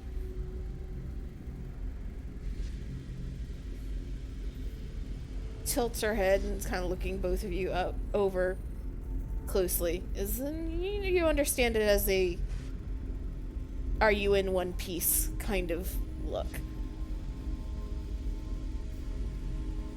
Have other jobs lined up? We Are- don't got nothing. No, Dewey does. No? Are you offering? And she looks at you, and then she looks past you towards the door. And you just get this little maybe.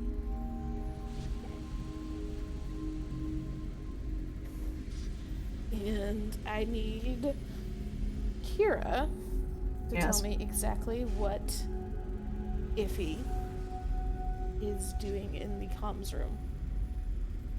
Like all the checkboxes she's wanting to check off. Well, currently she's enlightening Kana as to why you can't trust men. But once she's done with that, she wants to contact Coruscant. Probably, I guess it would be. I'm not sure who her contact is for this, but whoever her contact is for the treaty, she'd want to send that in. Then she'd probably do a check-in with the consortium as well, I imagine. I think those are probably the main things she's looking to hit. Gotcha. So you get the treaty sent to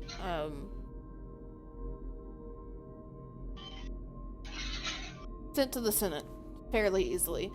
You've been kind of working as an attaché to a little coalition within the Republic that's trying to find more resources that are going to be cheaper than trying to like buy out more of the resources in current lines.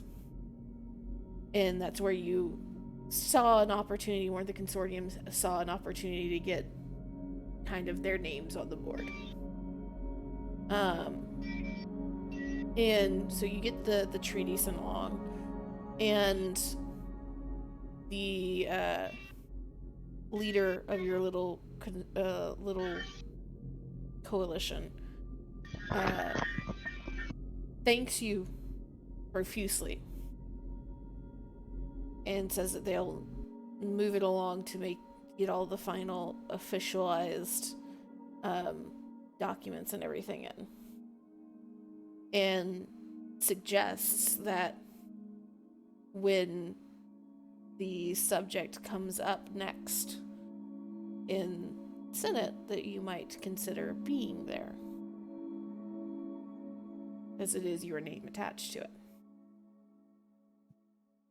Wouldn't miss it for the world.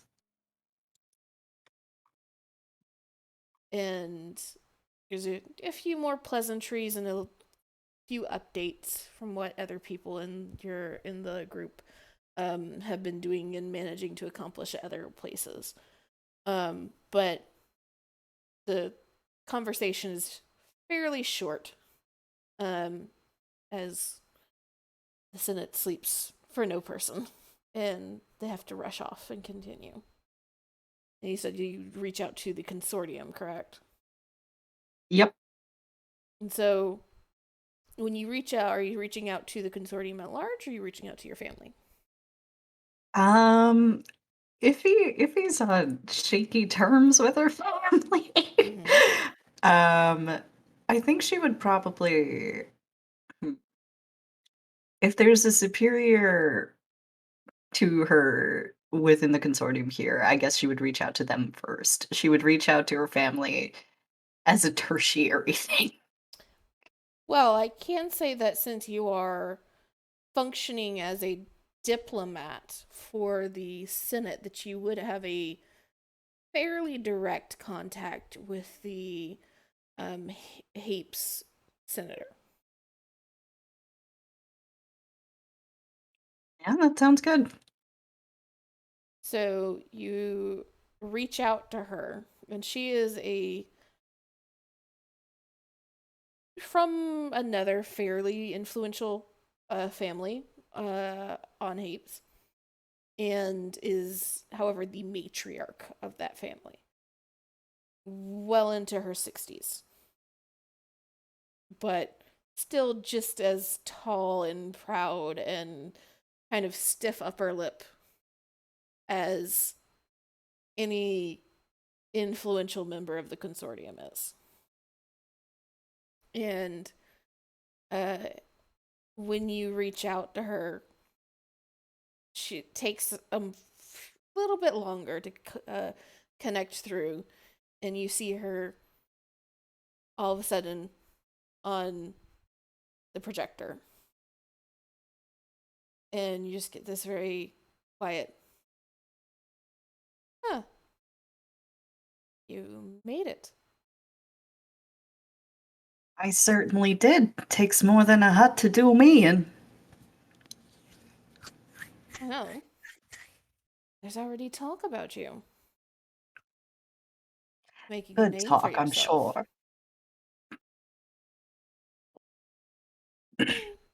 You Um, know, just closing deals, doing what I came out here to do. making yourself popular at the Senate, making yourself less popular at other places. That's sure you're used to that. So would it be Your Honor, I guess would be appropriate here. Yeah. Your Honor, I ain't never been popular everywhere, but I try to be real popular the places I am. And there's just this very small smile. And she kind of inclines her head in very much this motion of like, yeah, she's been playing that game for a long time too.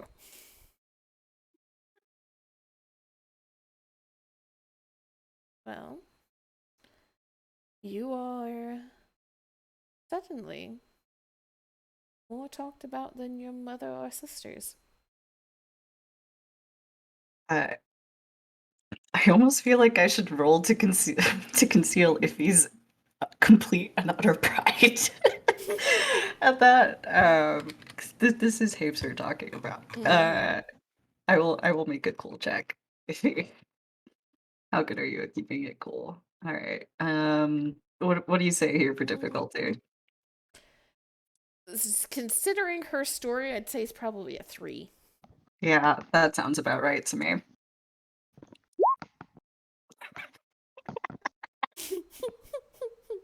Uh, if he can't keep herself from smiling and sitting a little higher, oh well, you know, anything that's good for me is good for all the Hapes, ain't it? At the moment. Thankfully, yes.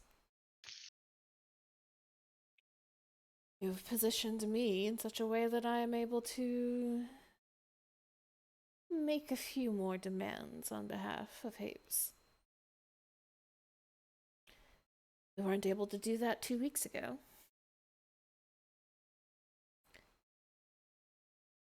You know, whatever you need.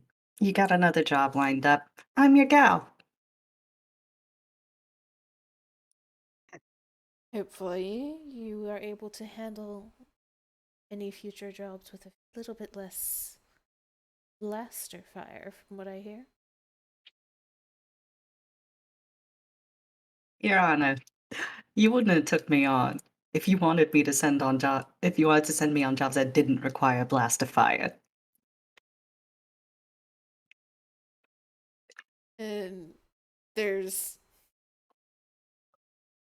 just this kind of calculation on her face for a moment. And then she seems to dismiss that statement. I may have something I could use your help on shortly. I need to see where all the players fall. I'll probably be swinging by soon enough. Oh, we'll have to go out and get a drink then.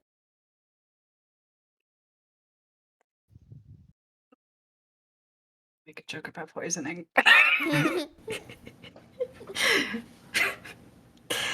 Of course. From what I remember, you have really great taste in whiskey. And there's a little smile of good taste in more than just whiskey. Oh, I'm sure, I'm sure. Come by when you are on Coruscant again. We'll see about somewhere else you might make a name for yourself.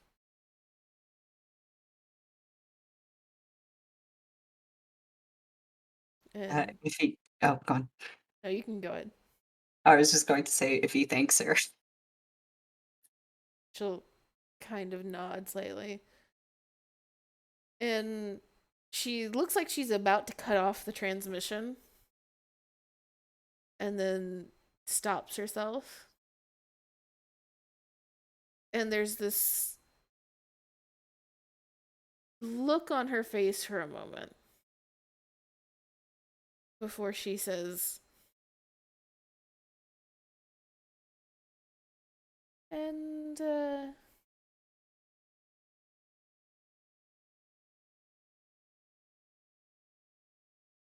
well,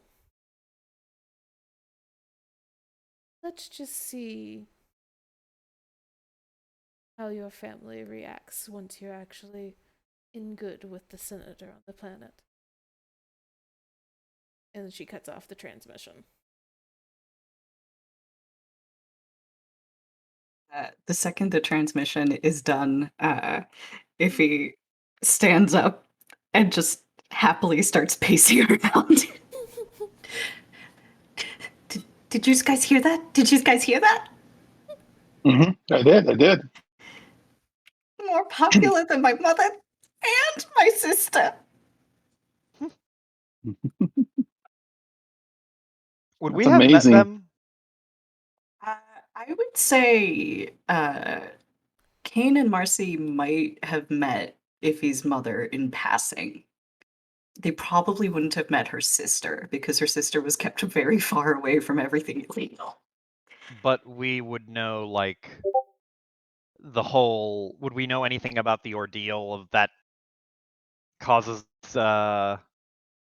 discomfort slash strife? I think so. You've both probably been around Iffy long enough to know that, firstly, she has an extreme complex about her sister. And secondly, that the reason Iffy is the way she is because she grew up running a lot of the terrible jobs and was extremely badly socialized as a result. So I would say so, yes. Okay. Well, and where actually did you have this transmission? In the office, I believe, right? It was in the communications room where the tactical room where Lissy was originally.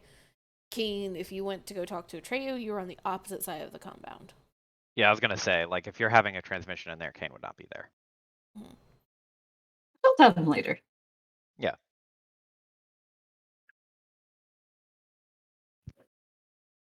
Congratulations.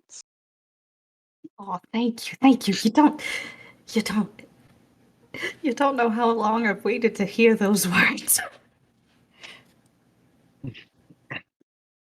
Yeah, that's awesome. But you were awesome too.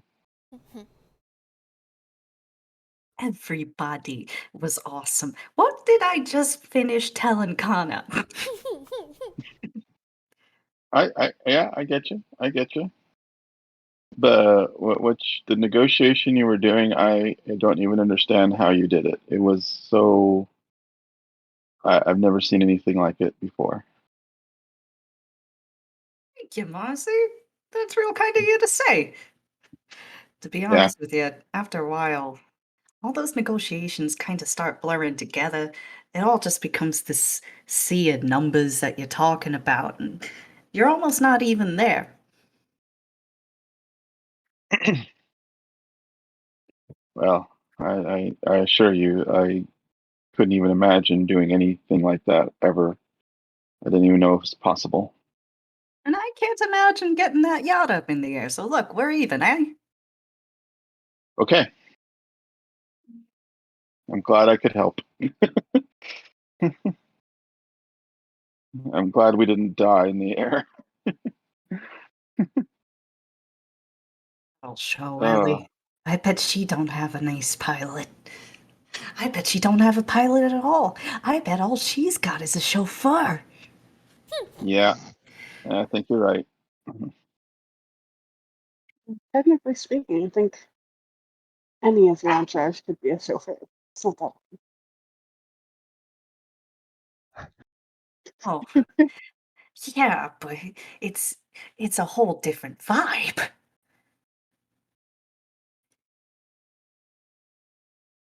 Kana carrying on the deflate Issy tradition.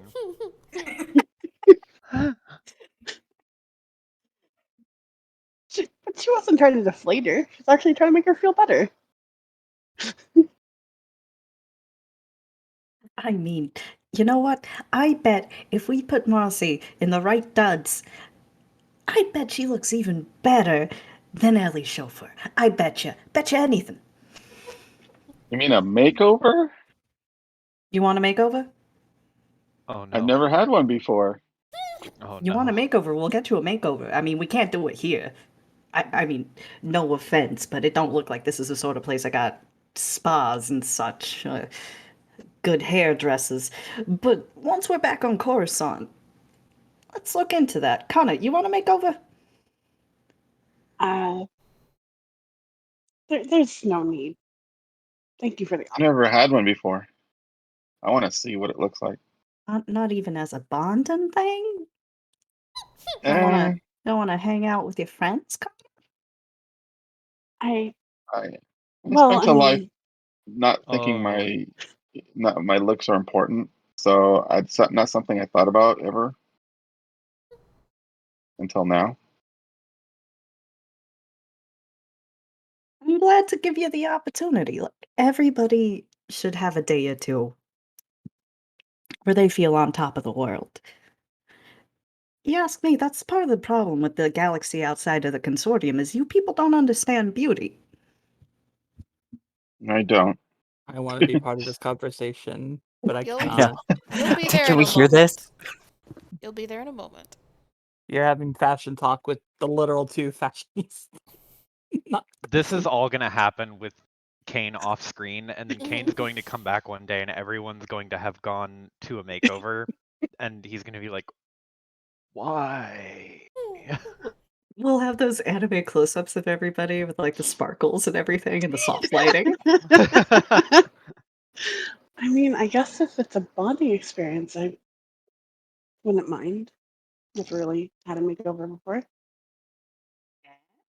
And if that ain't enough, you can think of it as a business thing. Because if we're gonna go see the Haven Senator, I can't have you looking, you know, your worst. Yeah, that Otto, sounds like a good idea. Otto looks down, like, questioning if her clothes are really that bad. It's not that bad. It's not that bad. He says very quickly. It's just, you're a Jedi, and I'm sure they don't teach you very much about fashion. She's not in Jedi robes. So, like, Kana already wears semi-fashionable outfit, so that's why she's like,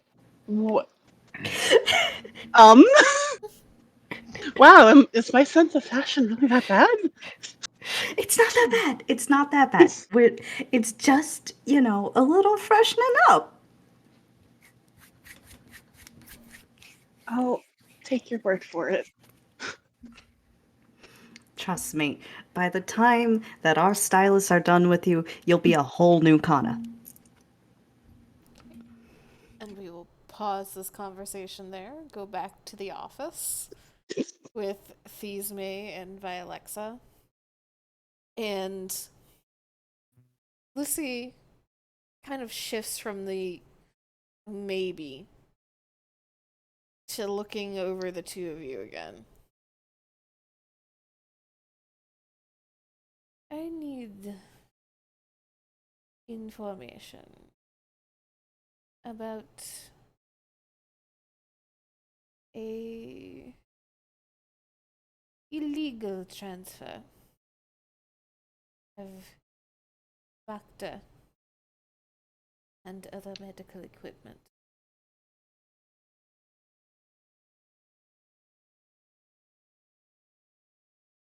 All of it's supposed to go to Frontline. None of it has.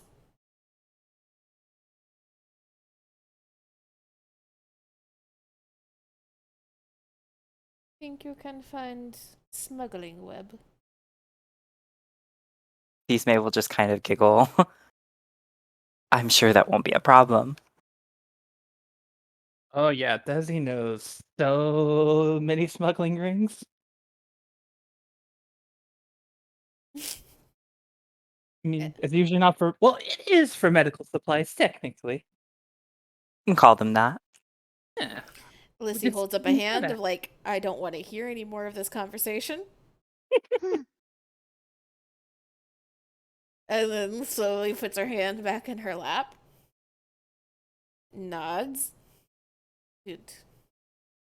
Need done sooner rather than later. And she looks back towards the door again. And may have tried for you. If on best behavior. I'm Always. always on my best behavior, let's see. And you just hear a snort and then a very kind of harsh poodle. But all the guys say that my behavior is amazing. No complaints so far. None.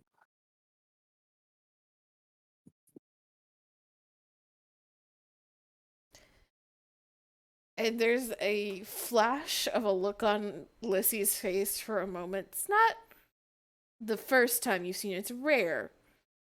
It's not the first time. It's very clear the why do I work with these people?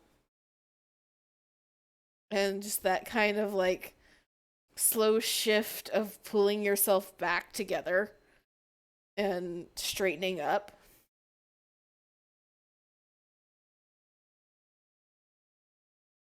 This woman, diplomat. Fuck with her. Kana can kill you. Now, when you say fuck with her, And there's this hand raised again of, I don't want to hear this.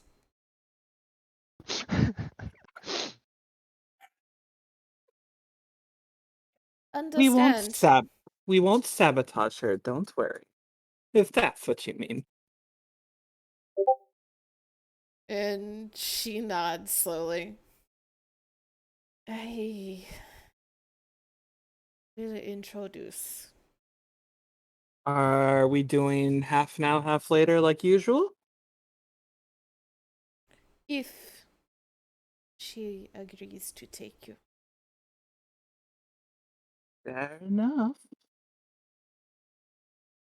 Ismay will like pull her leotard down a little bit, exposing a little bit more of her chest.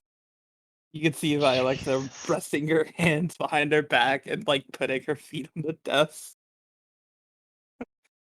And Lissy hops down and heads towards the door and kind of pauses before she actually like enters into the view of the communications room. Like, am I really about to do this? And she is angled at just the right way that Kana, you can kind of catch her out of the corner of your eye. And you look towards her and you just see tired. And she looks at you. And Concerned raise eyebrow. if there was ever an expression of, I am sorry for what's about to happen, that is what you see on your master's face. Even more concerned raised eyebrow. And then you see blue and red behind her. And she steps into the door, kind of knocking on the frame. Can I interrupt? Looking towards Iffy. He turns, spots red and blue, stands straighter immediately. Well, if you bring in company like that, of course you can.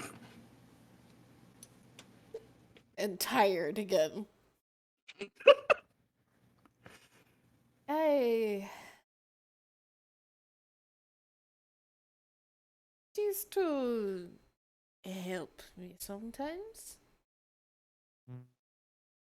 They have ship trouble too. Was wondering if they might tag along for a moment.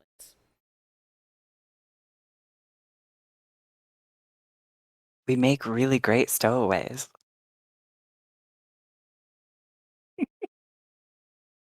And I look at if he just dead ass give out a whistle. Damn girl, but if you're here, who's running heaven?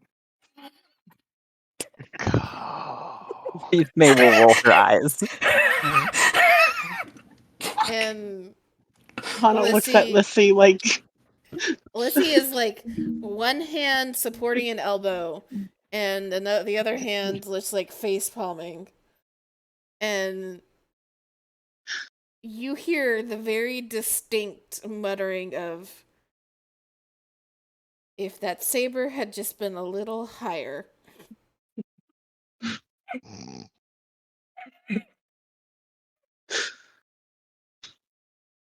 But she does not stop this interaction.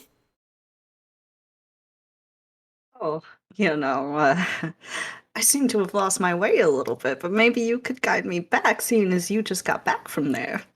Oh, sweetie, I'll guide you anywhere you want. Name's Vialexa Ruby Conte, and this is my partner, Desime. Nice to meet you, Winks. If he is going to be extremely extra, she's going to take a couple steps forward, do the bow and the hand grab. If a Janaya fell, a pleasure to meet you.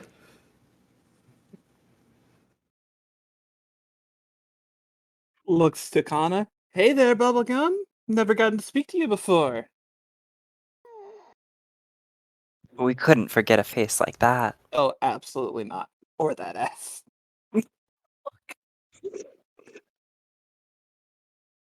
And there's this like pause for a moment, and then Lissy still face palming. They touch you. You say no. You can stab. Oh, Lissy, we wouldn't lay our hands on anybody without their permission. But we like it rough. Normally they beg.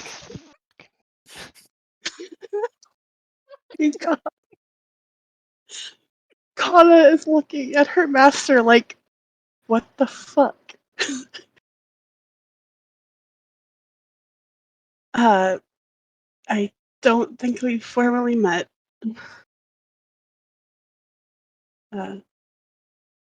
Kaname kind of says awkwardly, trying to, not sure how to continue the conversation.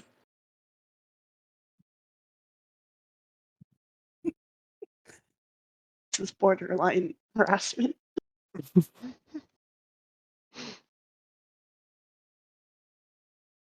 Okay, so I take it that's your little dinghy that's outside?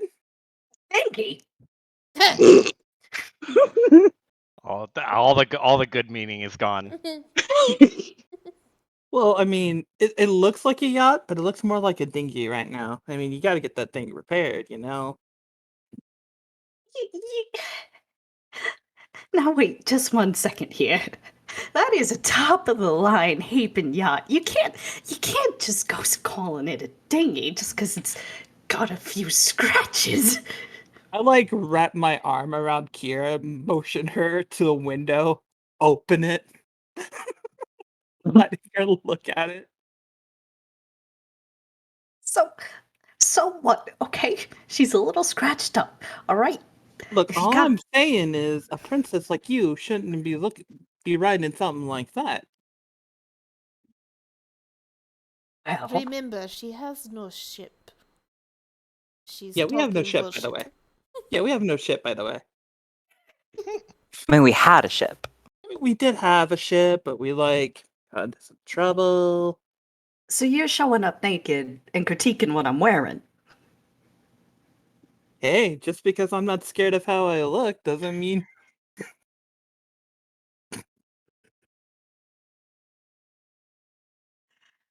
How you about I gotta show you flaunt it, these honey. chambers?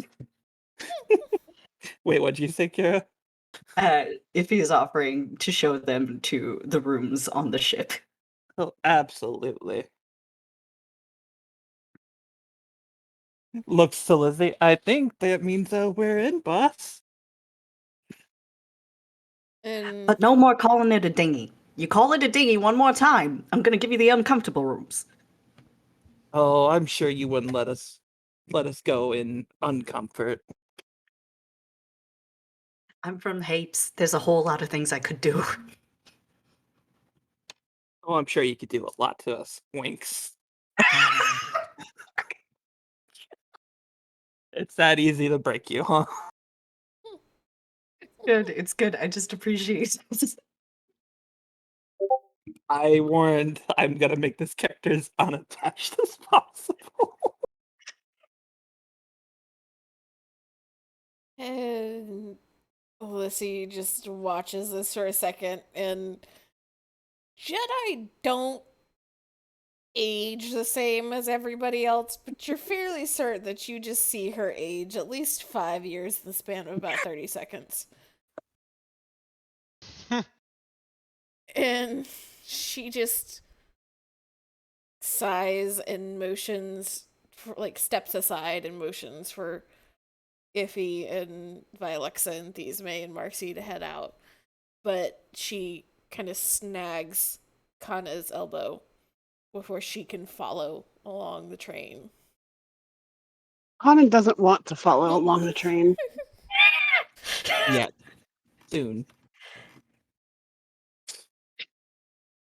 And she lets them head on towards the ship and leads Kana back to her office. Where We she- gotta get our payment, boss. That's we gotta what get our you're first about. shot. Shush, let me finish what I am saying. Never. Go on. Hands Kana 2 pouches for them, as Kana has been an intermediary for several of these types of transactions before. So she already knows what that's about. And as they're kind of standing in just the quiet of this office,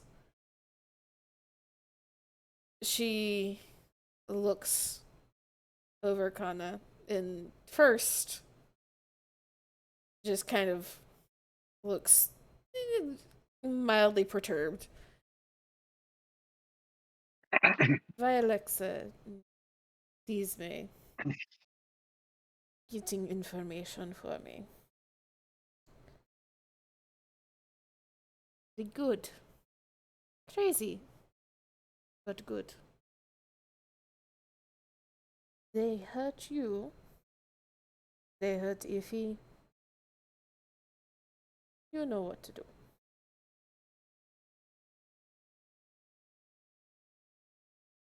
She nods and she's just trying to process everything because it's kind of like, okay, what normally don't really want us around them? What changed?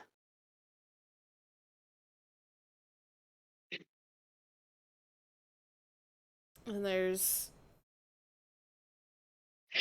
a moment where Lissy has kind of that set to her jaw that would mean she's not going to say anything. But then she shakes her head.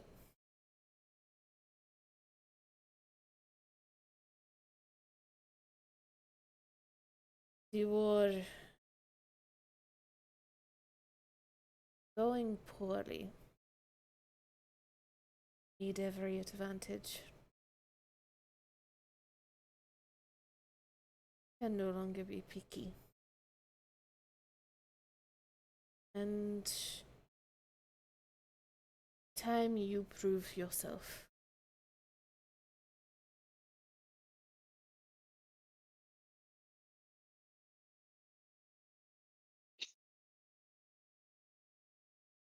Hannah is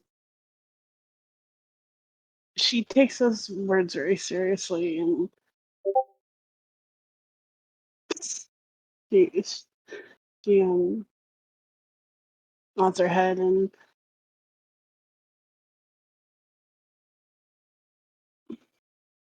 it's, she's kind of concerned. She has like a bit of anxiety growing in her, but she's also like determined. Is kind of the vibe. I won't let you down. Well, is there any other mission you want me to handle? Anything in particular I should know? And Lissy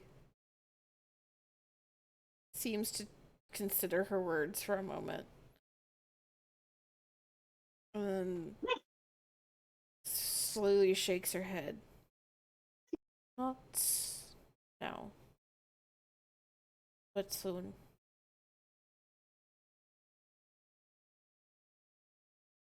Keep all of them alive. Keep an eye on Violixa and Tisme. And watch, King.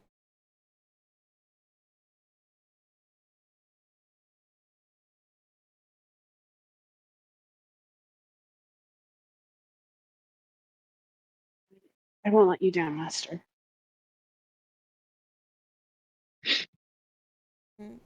She nods and kind of gives your arm a little pat and motions for you to leave the office, essentially. Mm. And She- Yeah, she'll leave the office, but she'll kind of say, I hope your arm heals quickly. and you just get this kind of like snort of a laugh. This scratch.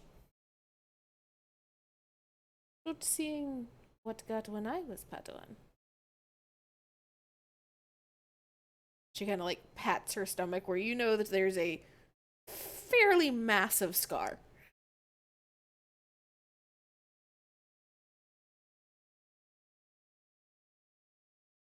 She does not seem bothered by the new injury at all. Yeah, Connor's just being a little caring that one. Being the good bean. Yes, she's good bean. But she'll head out. Kiss Okay. ass. And that means we have Marcy, Vialexa, Iffy, Thisme, and Kana on ship. So we must turn our attention to Kane.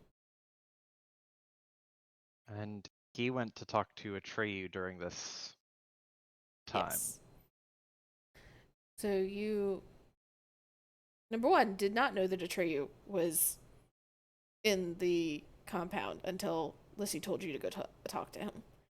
Mm-hmm. In once you focused in enough, you were able to kind of track him down, and he was in the training room, the opposite side of the compound. And Atreyu is a fairly tall, fairly broad, young Miraluka. Brunette hair, a very simple kind of bandage eye wrap around his head. In a similar kind of black and gray outfit that Lissy is wearing. However, you see he has only one lightsaber, which he currently has drawn, and he is moving very, very slowly through forms. And a fairly large pouch on one hip. And there is a pause in his movement as you hit the door. And it is only about a second or two before he continues through the next movement. And you hear a very kind of calm and casual, "So, back from the dead." Oh. Well, I figured I should, if I'm going to die, at least come and visit every once in a while. Kane will lean against the door, trying to be cool, even though this dude can't fucking see it. And he does a little turn in his movements to face in your direction. And, Beerluca, they technically can't see like most people do, but they also have fairly well mastered the look in somebody's direction to make them feel good rather than just ignore them. And he seems to be doing that. And you didn't die when landing, so that's good. So, how much time would I have spent with Atreyu? Like, how much rapport could I have built up over the course of the time that I trained there? Uh, Or you trained would as a have Jedi? you would have gotten to know him decently well. He would have been your first lightsaber partner once you seem to settle into a style, since he uses similar styles to you. Okay. And he is very much the like calm, casual big brother vibe all the time with everybody, or at least he tries to. Unless it is like focus and be serious. And then he snaps into a very Lissy vibe of intensity.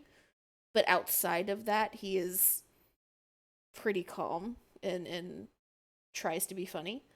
So he's one that is easy to get along with, even if you're not exposed to him all the time. Awesome. Okay, cool. So he's like gone through forms and whatever, and Kane will take like a breath and say, I already talked to Master Lissy about it, but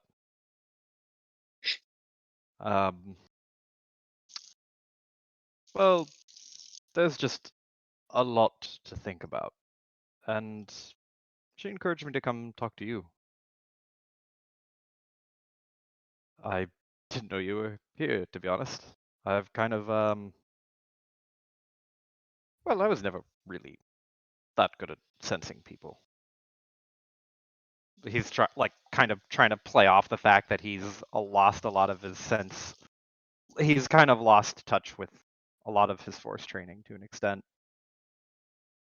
And Atreyu, when you say that Lissy sent you to him, he pauses for a moment, and you can see just like a little twist of confusion on his mouth, and then a silent "oh."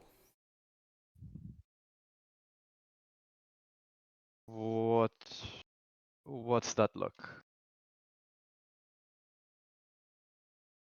Uh,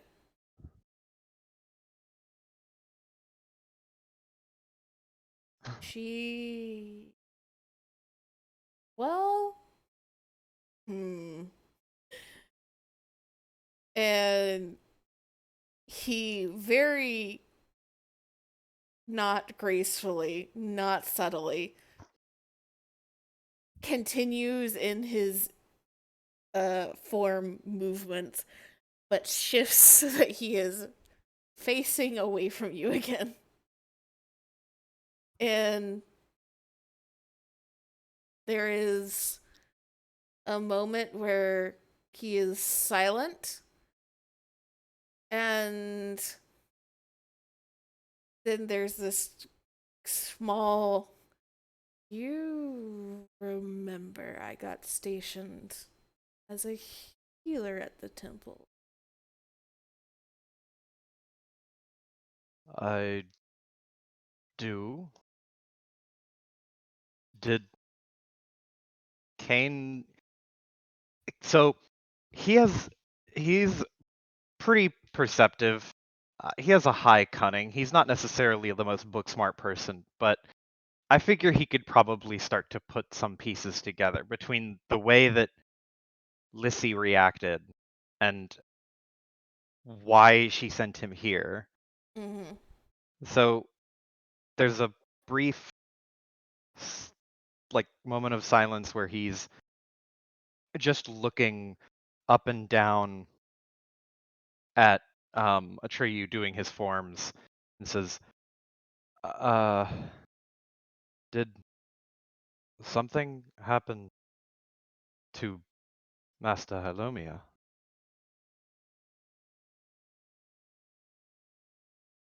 And there's a slow nod. I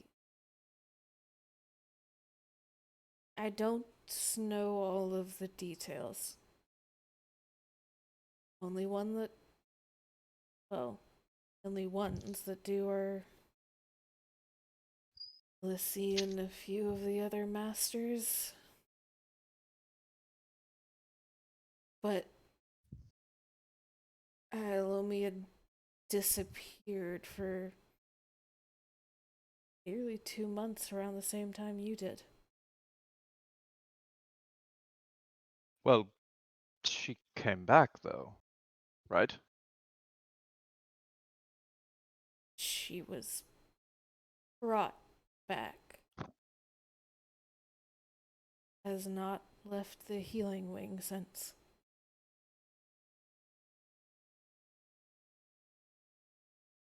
Since then. Another nod.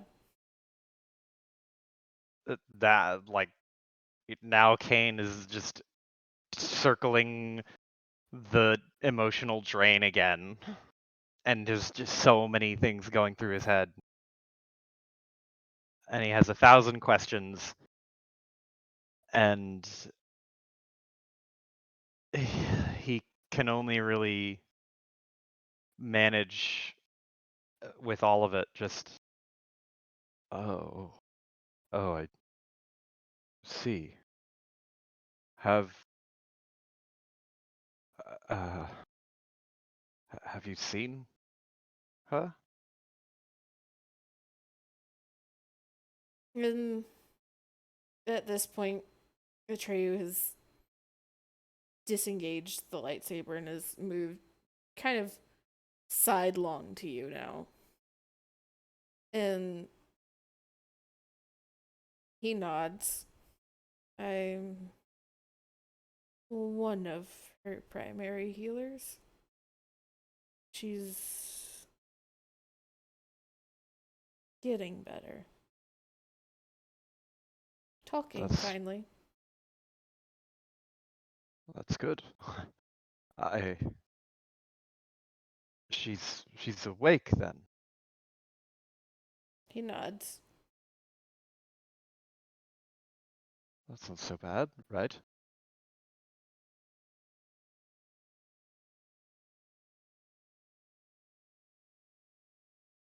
Right? He kind of seems to be like, you see him like open his mouth and tilt his head slightly in this, like, how do I phrase this?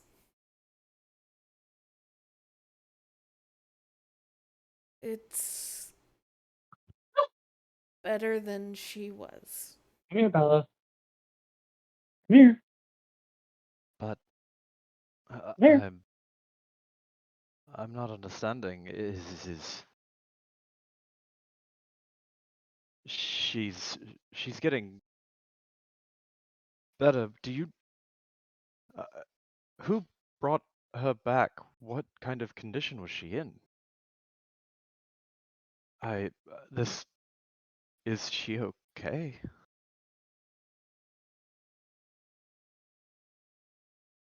And Kane, or no, Atreyu kind of turns towards Kane and crosses his arms. And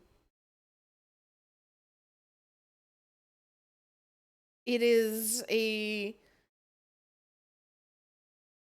position you have seen before,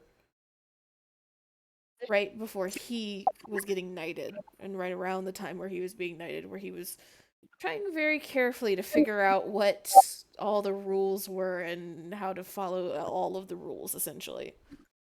Um, And he slowly shakes his head. They're all I know. I am getting feedback from somebody's mic. Working on it. Give me a sec.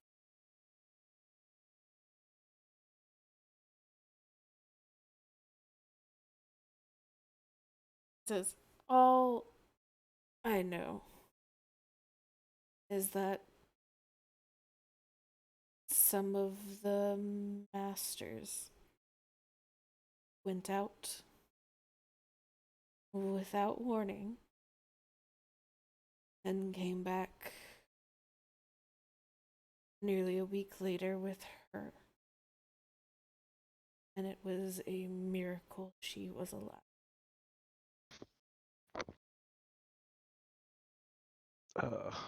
There, there's like a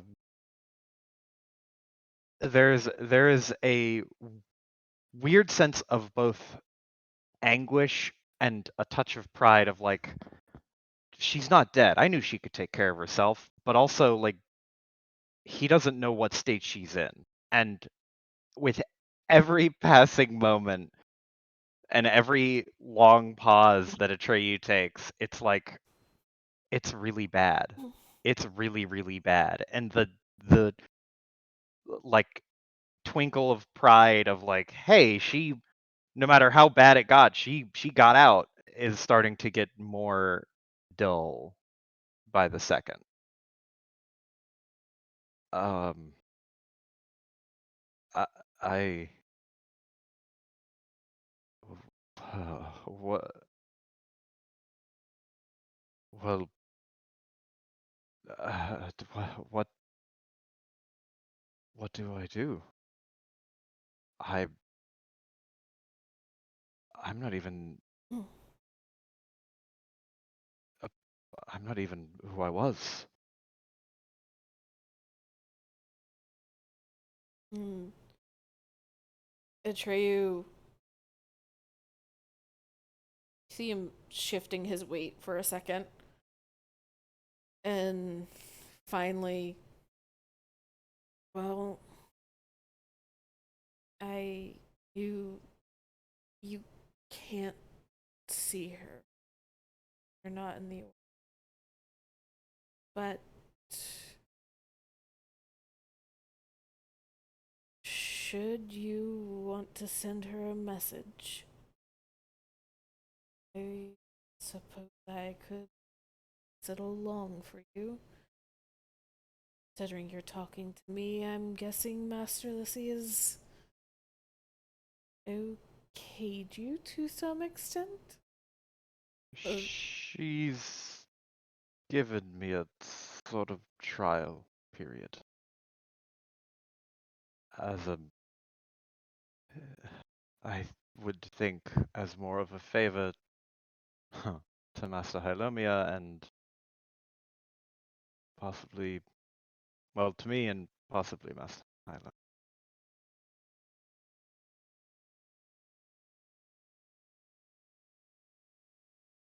There's it's a small smile from Atreyu. Eh, don't don't give yourself so little credit. You're practically a Padawan sibling at this compound. Well, for most of us, maybe not Telsey. Like nods his head. Like in like a "Oh, all right."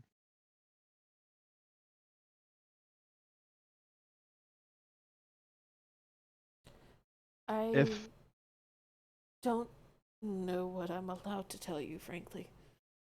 I am not even allowed to talk to Kana about a lot of this. But Hylomia is stubborn, if nothing else.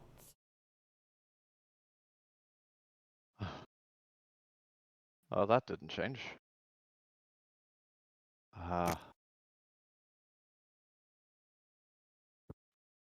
You don't need to tell me any more than you've already told.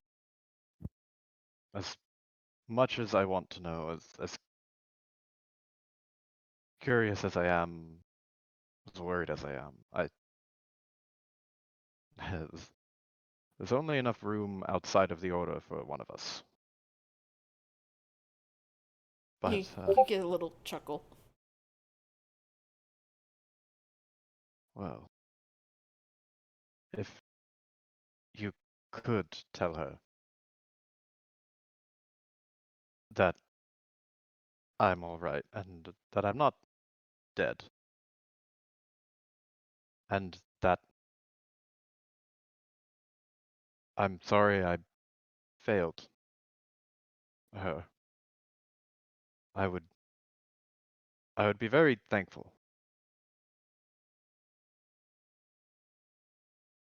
And he's like looking into where Atreyu's eyes would be, but just with this sort of sense of like, I wish I could connect with you in that way, but he doesn't have the ability, he doesn't have the way, like that sort of connection he used to have with the Force to do that sort of thing. Atreyu kind of moves a little closer and gives you a kind of clap on the shoulder and nods.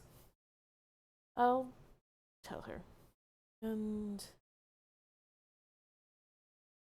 if you want to try and write her something, then I'm sure you can pass it along to me if you come back here for some reason, or to whoever Lissy has assigned. Wait, should I put Kana on this? Kana Uh, watching you. I think so. It's, well, yes, but I think there's a bit more to it than just her watching me.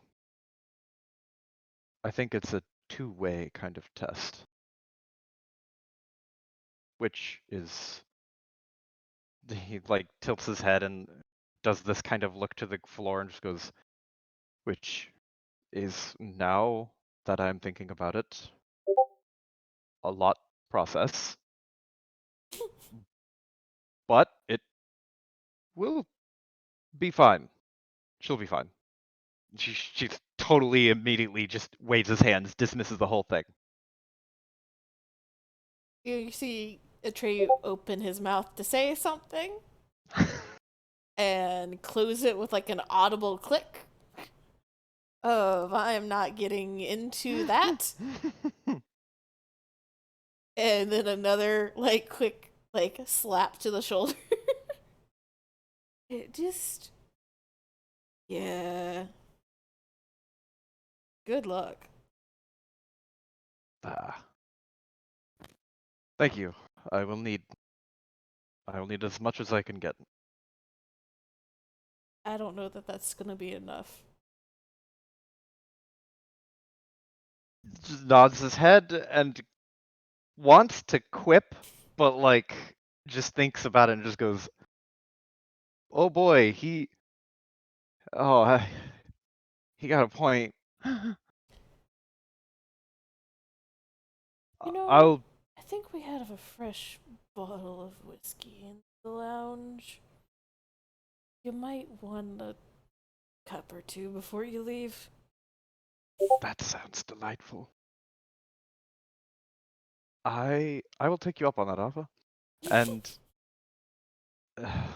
I I can promise one thing. I can't promise that Kana will make it through whatever test has been laid out before her, but I can promise that Kana will be okay. Especially with, well, the people who I've come into contact with. They're very capable. So you can tell Lissy and you can feel assured that she'll be okay. There's from what part of his face that you can see, and Atreyu has never really mastered the neutral look. You can tell there is some mixed emotion there that he is not certain how to place. And he just gives a slow nod.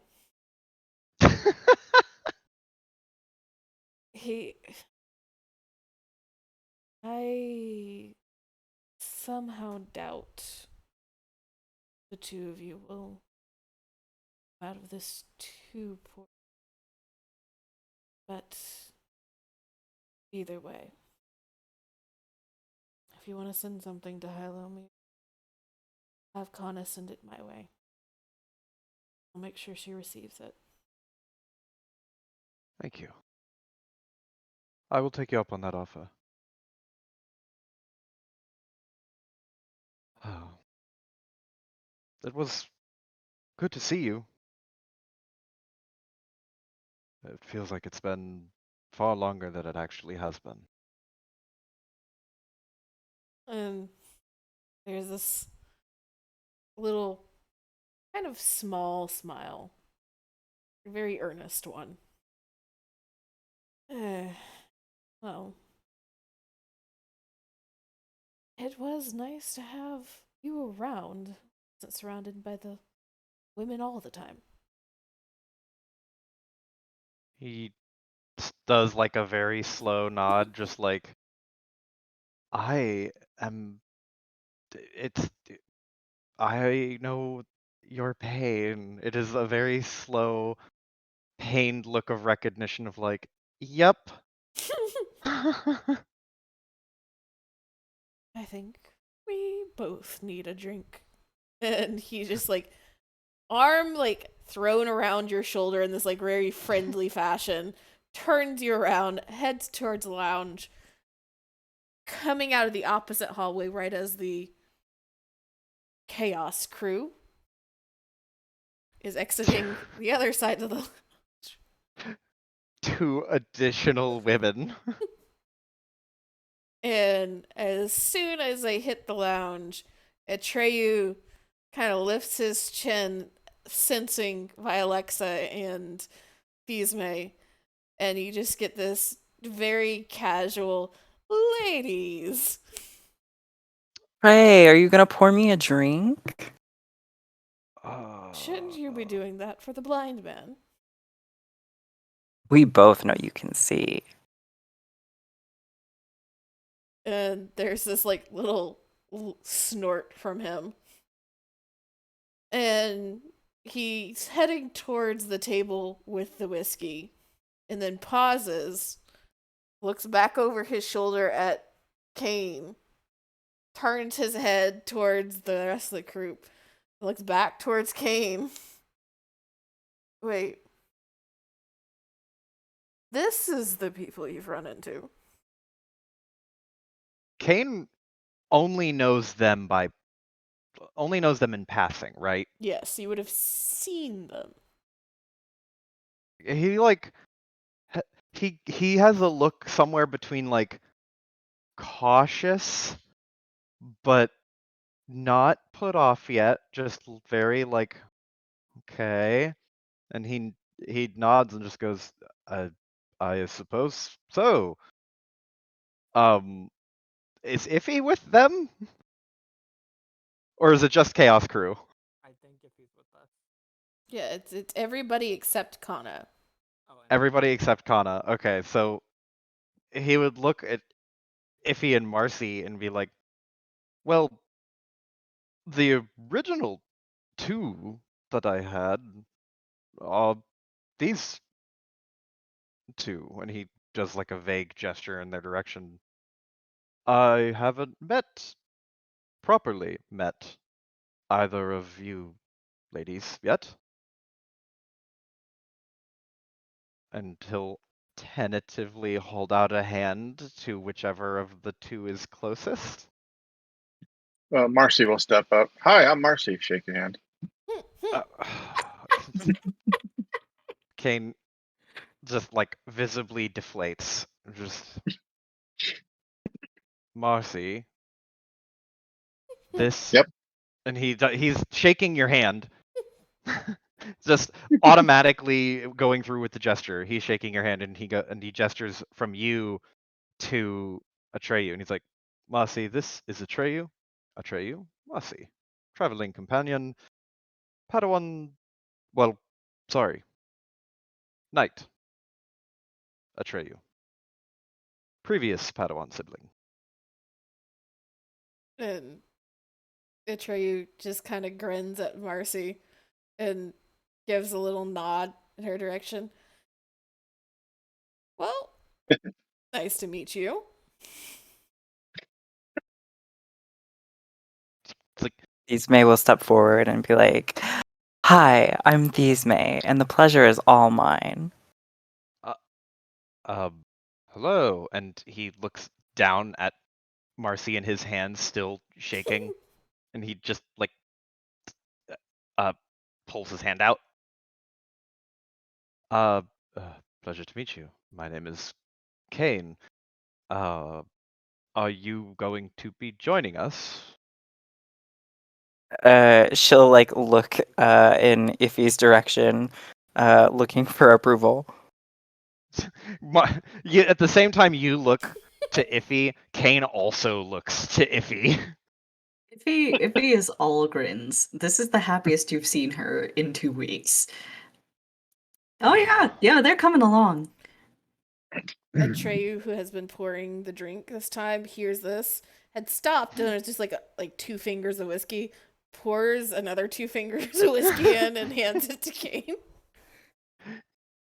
Kane looks at the sheer volume of liquor in the glass and just goes, like, slow nods. So, well, hello, May. Uh, I suppose we should get to know one another. There's plenty Uh, of time for that. We're going to work together.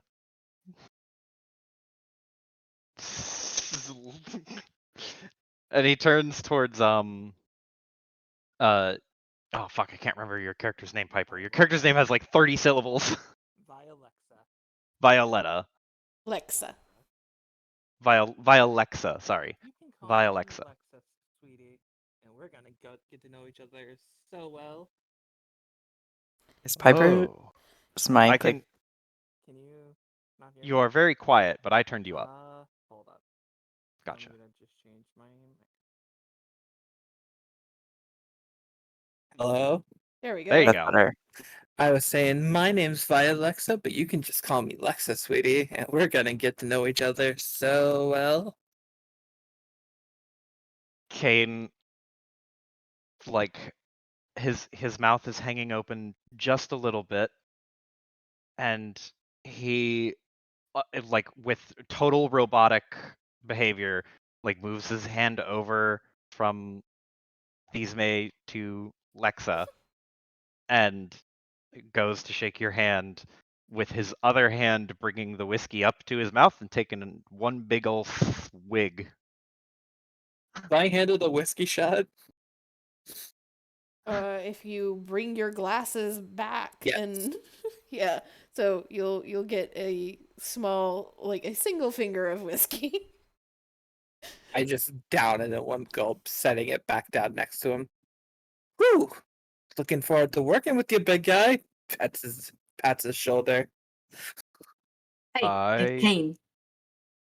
looks to Iffy. So you know how we had you put your bath products, bath product, Ooh, like ew. half a shelf to yourself? Could I get you down to like a third of a shelf? We're gonna need some space. The I what it I guess Just that is a question that Kane would have never thought an answer for if you had given him like 50 years to think of any questions he might be asked by Iffy. That's like he's had all this time to think of Jedi quandaries. He's never thought about his bathing products. He's got one for the head, one for the rest. That's it. That's all Kane needs. So are we leaving anytime soon? If so, I will need to drink this quickly. I'm looking at the rest of the whiskey. Atreyu is sipping at his drink and looks far too amused that he has any right to be, as he's just standing in the middle of all this listening. And he'll kind of step back, kind of walk behind Kane, giving his like back a pat and lean in and say it in a whisper that I'm sure Thisme and Vilexa would be able to hear. Don't say good luck. Don't say good luck. Don't say good luck. And he very much in this, like, you can hear the smile even though you don't see it. I'd watch the innuendos if I were you. Have fun. And walks past down the hallway. Oh, we're not that bad. Kane's like innuendos, like mouthing the word, like watching him walk away. Like what? What? Um, it's also worth noting that. Oh, well, hold on. Let me roll for a fucking. Yeah, Kane is like he is very much stricken with pink, like rosy cheeks, or Yeah. not rosy, but green-y.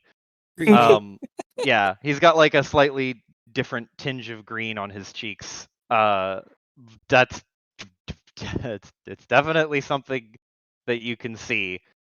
But he is otherwise very well contained, and his eyes do not wander. He is being a responsible person because Kana's right there. Yeah, you I'm see. not here yet. Or is she? Or Well, as Atreyu emotionally. circles the room to get to the other hallway, he heads down the hallway right as Kana is coming up. And as the two of you pass, he just kind of pokes you in the forehead in a very kind of playful manner that you're kind of become accustomed to with Atreyu when he's around. And kind of turns walking backwards towards Lissy's office as you continue towards the lounge. And you just get this very casual, oh, you're gonna have fun.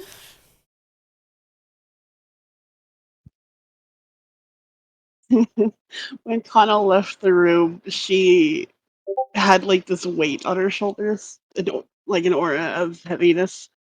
But when Atreyu did that, she kind of smiled a bit, but then kind of like gives like a oh fuck smile when he says that. Oh, I'm looking forward to it. And he kind of lifts his glass in her direction. Hey, well, at least you're gonna have some stories before you're knighted. If you survive. Good luck. Kana will steal his drink, take a sip, and then hand it back to him. She gets a flick on the forehead in retaliation.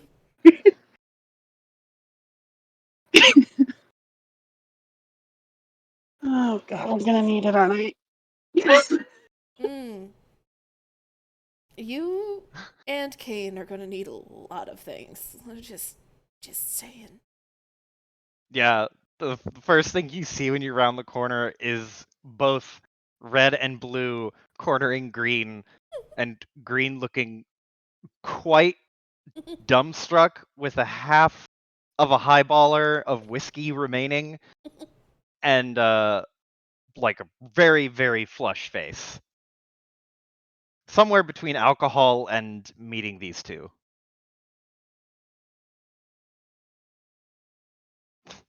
So Kana was looking at Atreyu and then turned towards the scene, pauses a little, like trying to take everything in, and then she just sighs and starts walking towards the group. So the gang's all here, I guess. The gang is all here.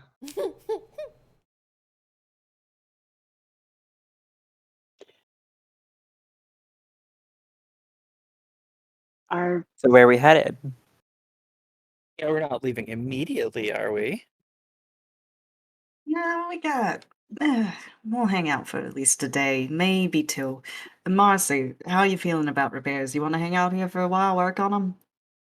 Oh yeah, I was waiting for the money to be able to buy the parts. I already have a list ready to go. I just needed the money to buy them. And I've been working on the ship all week, figuring out exactly what needs to be fixed. Well, it's swell. There a joint around here, a lady can buy some parts for ship. I suspect so. It seems to be a large metropolis of a planet. Well, and Uh, Kane and Kana, you both would know that this is a burgeoning shipbuilding planet. oh, even better. Oh, Specialized in shipbuilding. Wow. Okay. Um, I'll try not to go too crazy, Moss. well, I mean, I can go to the obvious places. I don't know if anybody's familiar with this area that would be able to guide me better about where to buy stuff. If he looks over the gathered party significantly. Have Violex and these may been on this planet for a while? I'm sure we've been here lots of times. Yeah, you've not necessarily, you've only been on this planet, this particular visit, for a couple hours at this point, but you've been on Grismalt a good dozen times or so through the years. Okay. Dazzy, let's go shopping! Yeah, we know some spots. Hell yeah! Excellent. Excellent. All right. and we So, can probably guide you to Now, the cheaper places. normally I go to a place and just pay for whatever they ask me. But apparently, if you know how to talk to people, you can get better prices. But I don't know how to do that. She will pour herself some more whiskey, take a sip. Oh, I don't know anybody who's really good at that. Oh, if he's really good at that. Am I? Am I Yeah, that good? you are really that Aw. good. Hmm. God. If he's riding high. You, Kana will turn to Kane. You remember this place pretty well. It's been a hot second, but you've been around. Most of the high points I remember, if it didn't move around too much in the time that I've been gone. Great, so Right. you can lead the way. What? Whoa, what? Shouldn't the locals lead the way? You are both local, right? I have No. I have some other things to take care of, but I'm sure between the three of you, you'll be fine. You're not coming with us? No, I think she's afraid of us, Dazzy. I'm not afraid of you. What's the matter, Kana? I just wanted to go back to my room and take care of some I'm stuff. pretty sure Lizzie told her some horror stories about us. Horror stories about you two. I can't imagine what those I are like. know, right? Horror stories? Horror stories. Well, I mean, Horror. horror stories too, but That's not what I said. That's... Oh. Kane just puts his hand in his face. Ada shakes her head at him. I said horror. I said horror stories. If he takes another not sip like you of her said horror drink. stories again. Oh. Oh, all right. You know, we can't make you go along if you don't want it. I hope that whatever needs taken care of, it goes smoothly for you. But if you need anything, you know where to reach us, right? Of course. Kane looks up at Iffy and like raises his hand and just goes, "Do I have a choice as to whether or not No. I have to go?" Oh, And you don't want to be around us? no, it's busy. Leans down to No. look at him in the eye. You gotta forgive him. Lowering her sunglasses. From what I understand, he spent the first about like 10, 15 years of his life, you know, a little isolated from proper society. Oh, I know how those Jedi types are. Lizzie's the only dealable one.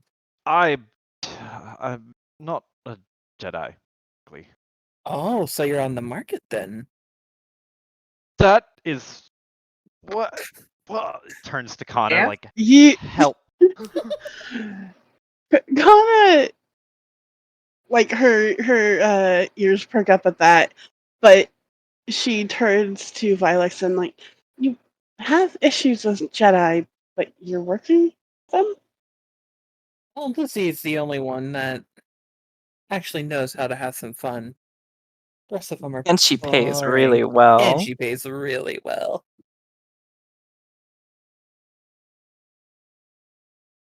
So it's just about the money then. What did you think it was going to be about? Are you? Loyalty? Oh, that was a good one.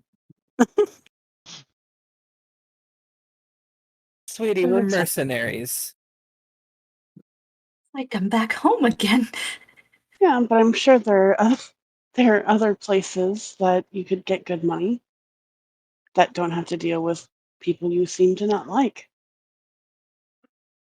Are you trying to get us away from him? Sweetie. That's not what I'm doing. I'm just I'm just pointing out this seems like a weird place to be. So wait. You're telling me that if Kane's on the market, we're about to have ourselves a bit of a bidding war? Because let me tell you, I got a great auction voice. Kane is going to try to sneak away. Just casually he- wrap my arm around him. Hey, can't you tell that he's uncomfortable? No, it's fine. It's team bonding. Team bonding. We Oh, have to. so you'd prefer this then? What? See, Sweetie, if you want him, you just gotta say so. he takes his drink and starts pouring it into his mouth while going. I don't believe I was talking to you for a moment. But no, he's free to do whatever he wants. He is. If he leans over, adding to the pile of women on Kane's shoulder, oh, Kane, what do you want to do? Do you want to hang out with us, or do you want to go hang out with Kana? Don't worry, there's no wrong answers. There's no wrong answers. I know a place that has some great Gizmok gin that you're gonna love. If he wants alcohol, there's alcohol here. Methinks He's the getting lady dangerously doth close to protest too finishing his much. drink. Now, ladies. A young man's brain is a real fragile thing. Let's give him some time to think here. He's overheating. So where do you want to go, Kane? Anna, you should come dancing with us. Oh, we're dancing. I'm always dancing. Oh, I know you are, sweetie. Just Kane looking around, saying to himself, "Where did Atreyu go?"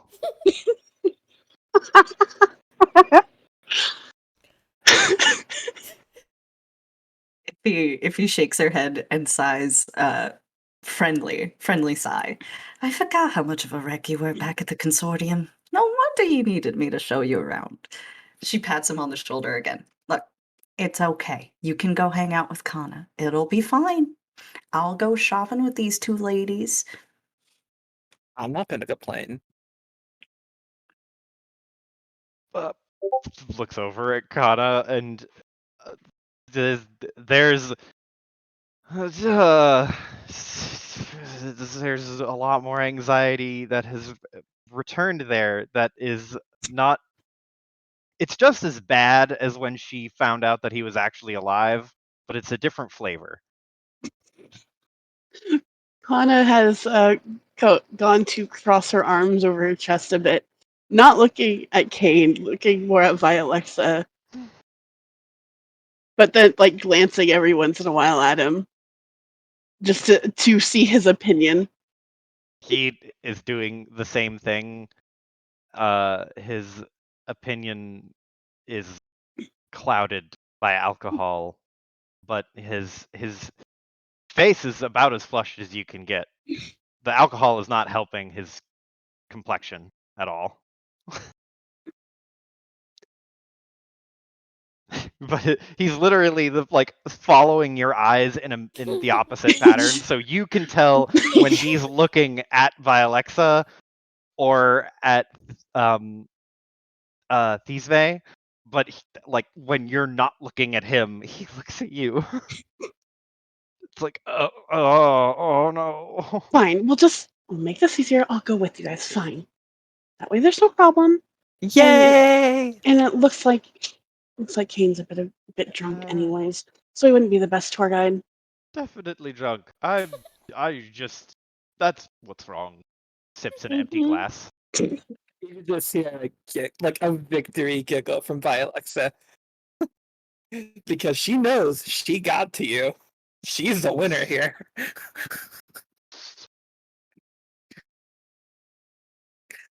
Kana doesn't know what you're talking about. No. She's just being a good friend. If he seems extremely smug. Well, now that that's all settled and we're all gonna have some fun, how about we go get ready, huh? Yeah. Hey, Bubblegum, did Lizzie give us our up front? Bubblegum. If he pats him on the head, you'll learn one day. You'll learn one day. Kane covers his mouth, like just in case it's gonna hurt him. The money that she was given was the first half, or was it both parts? Is the first half for them. Okay. She does not pay these two unless they actually show up with her information. The second half. Ah, okay. I know. We always deliver. Half now, half later. So you both Here's your get loot. another 200 gold, 200 credit. Okay. When you sent in the communication iffy, you got a package that's enough to put 800 credit on yours. Nice. 500 for both Marcy and Kane as your employees. Hey. And Kana, you would be able to kind of access the Jedi like stipend allowance now that you are here, and you will be able to have 300 credit. I think I'll blow it all on hats. We are going shopping. Mhm. So you can mark that down, and you all head to the ship to look around, claim space, all that good stuff. And I think it's a good time to end it for this session. That sounds good. Thank And God for Kane. I'm not sure how he's still alive. There's all of the blood has rushed to his head. That poor man.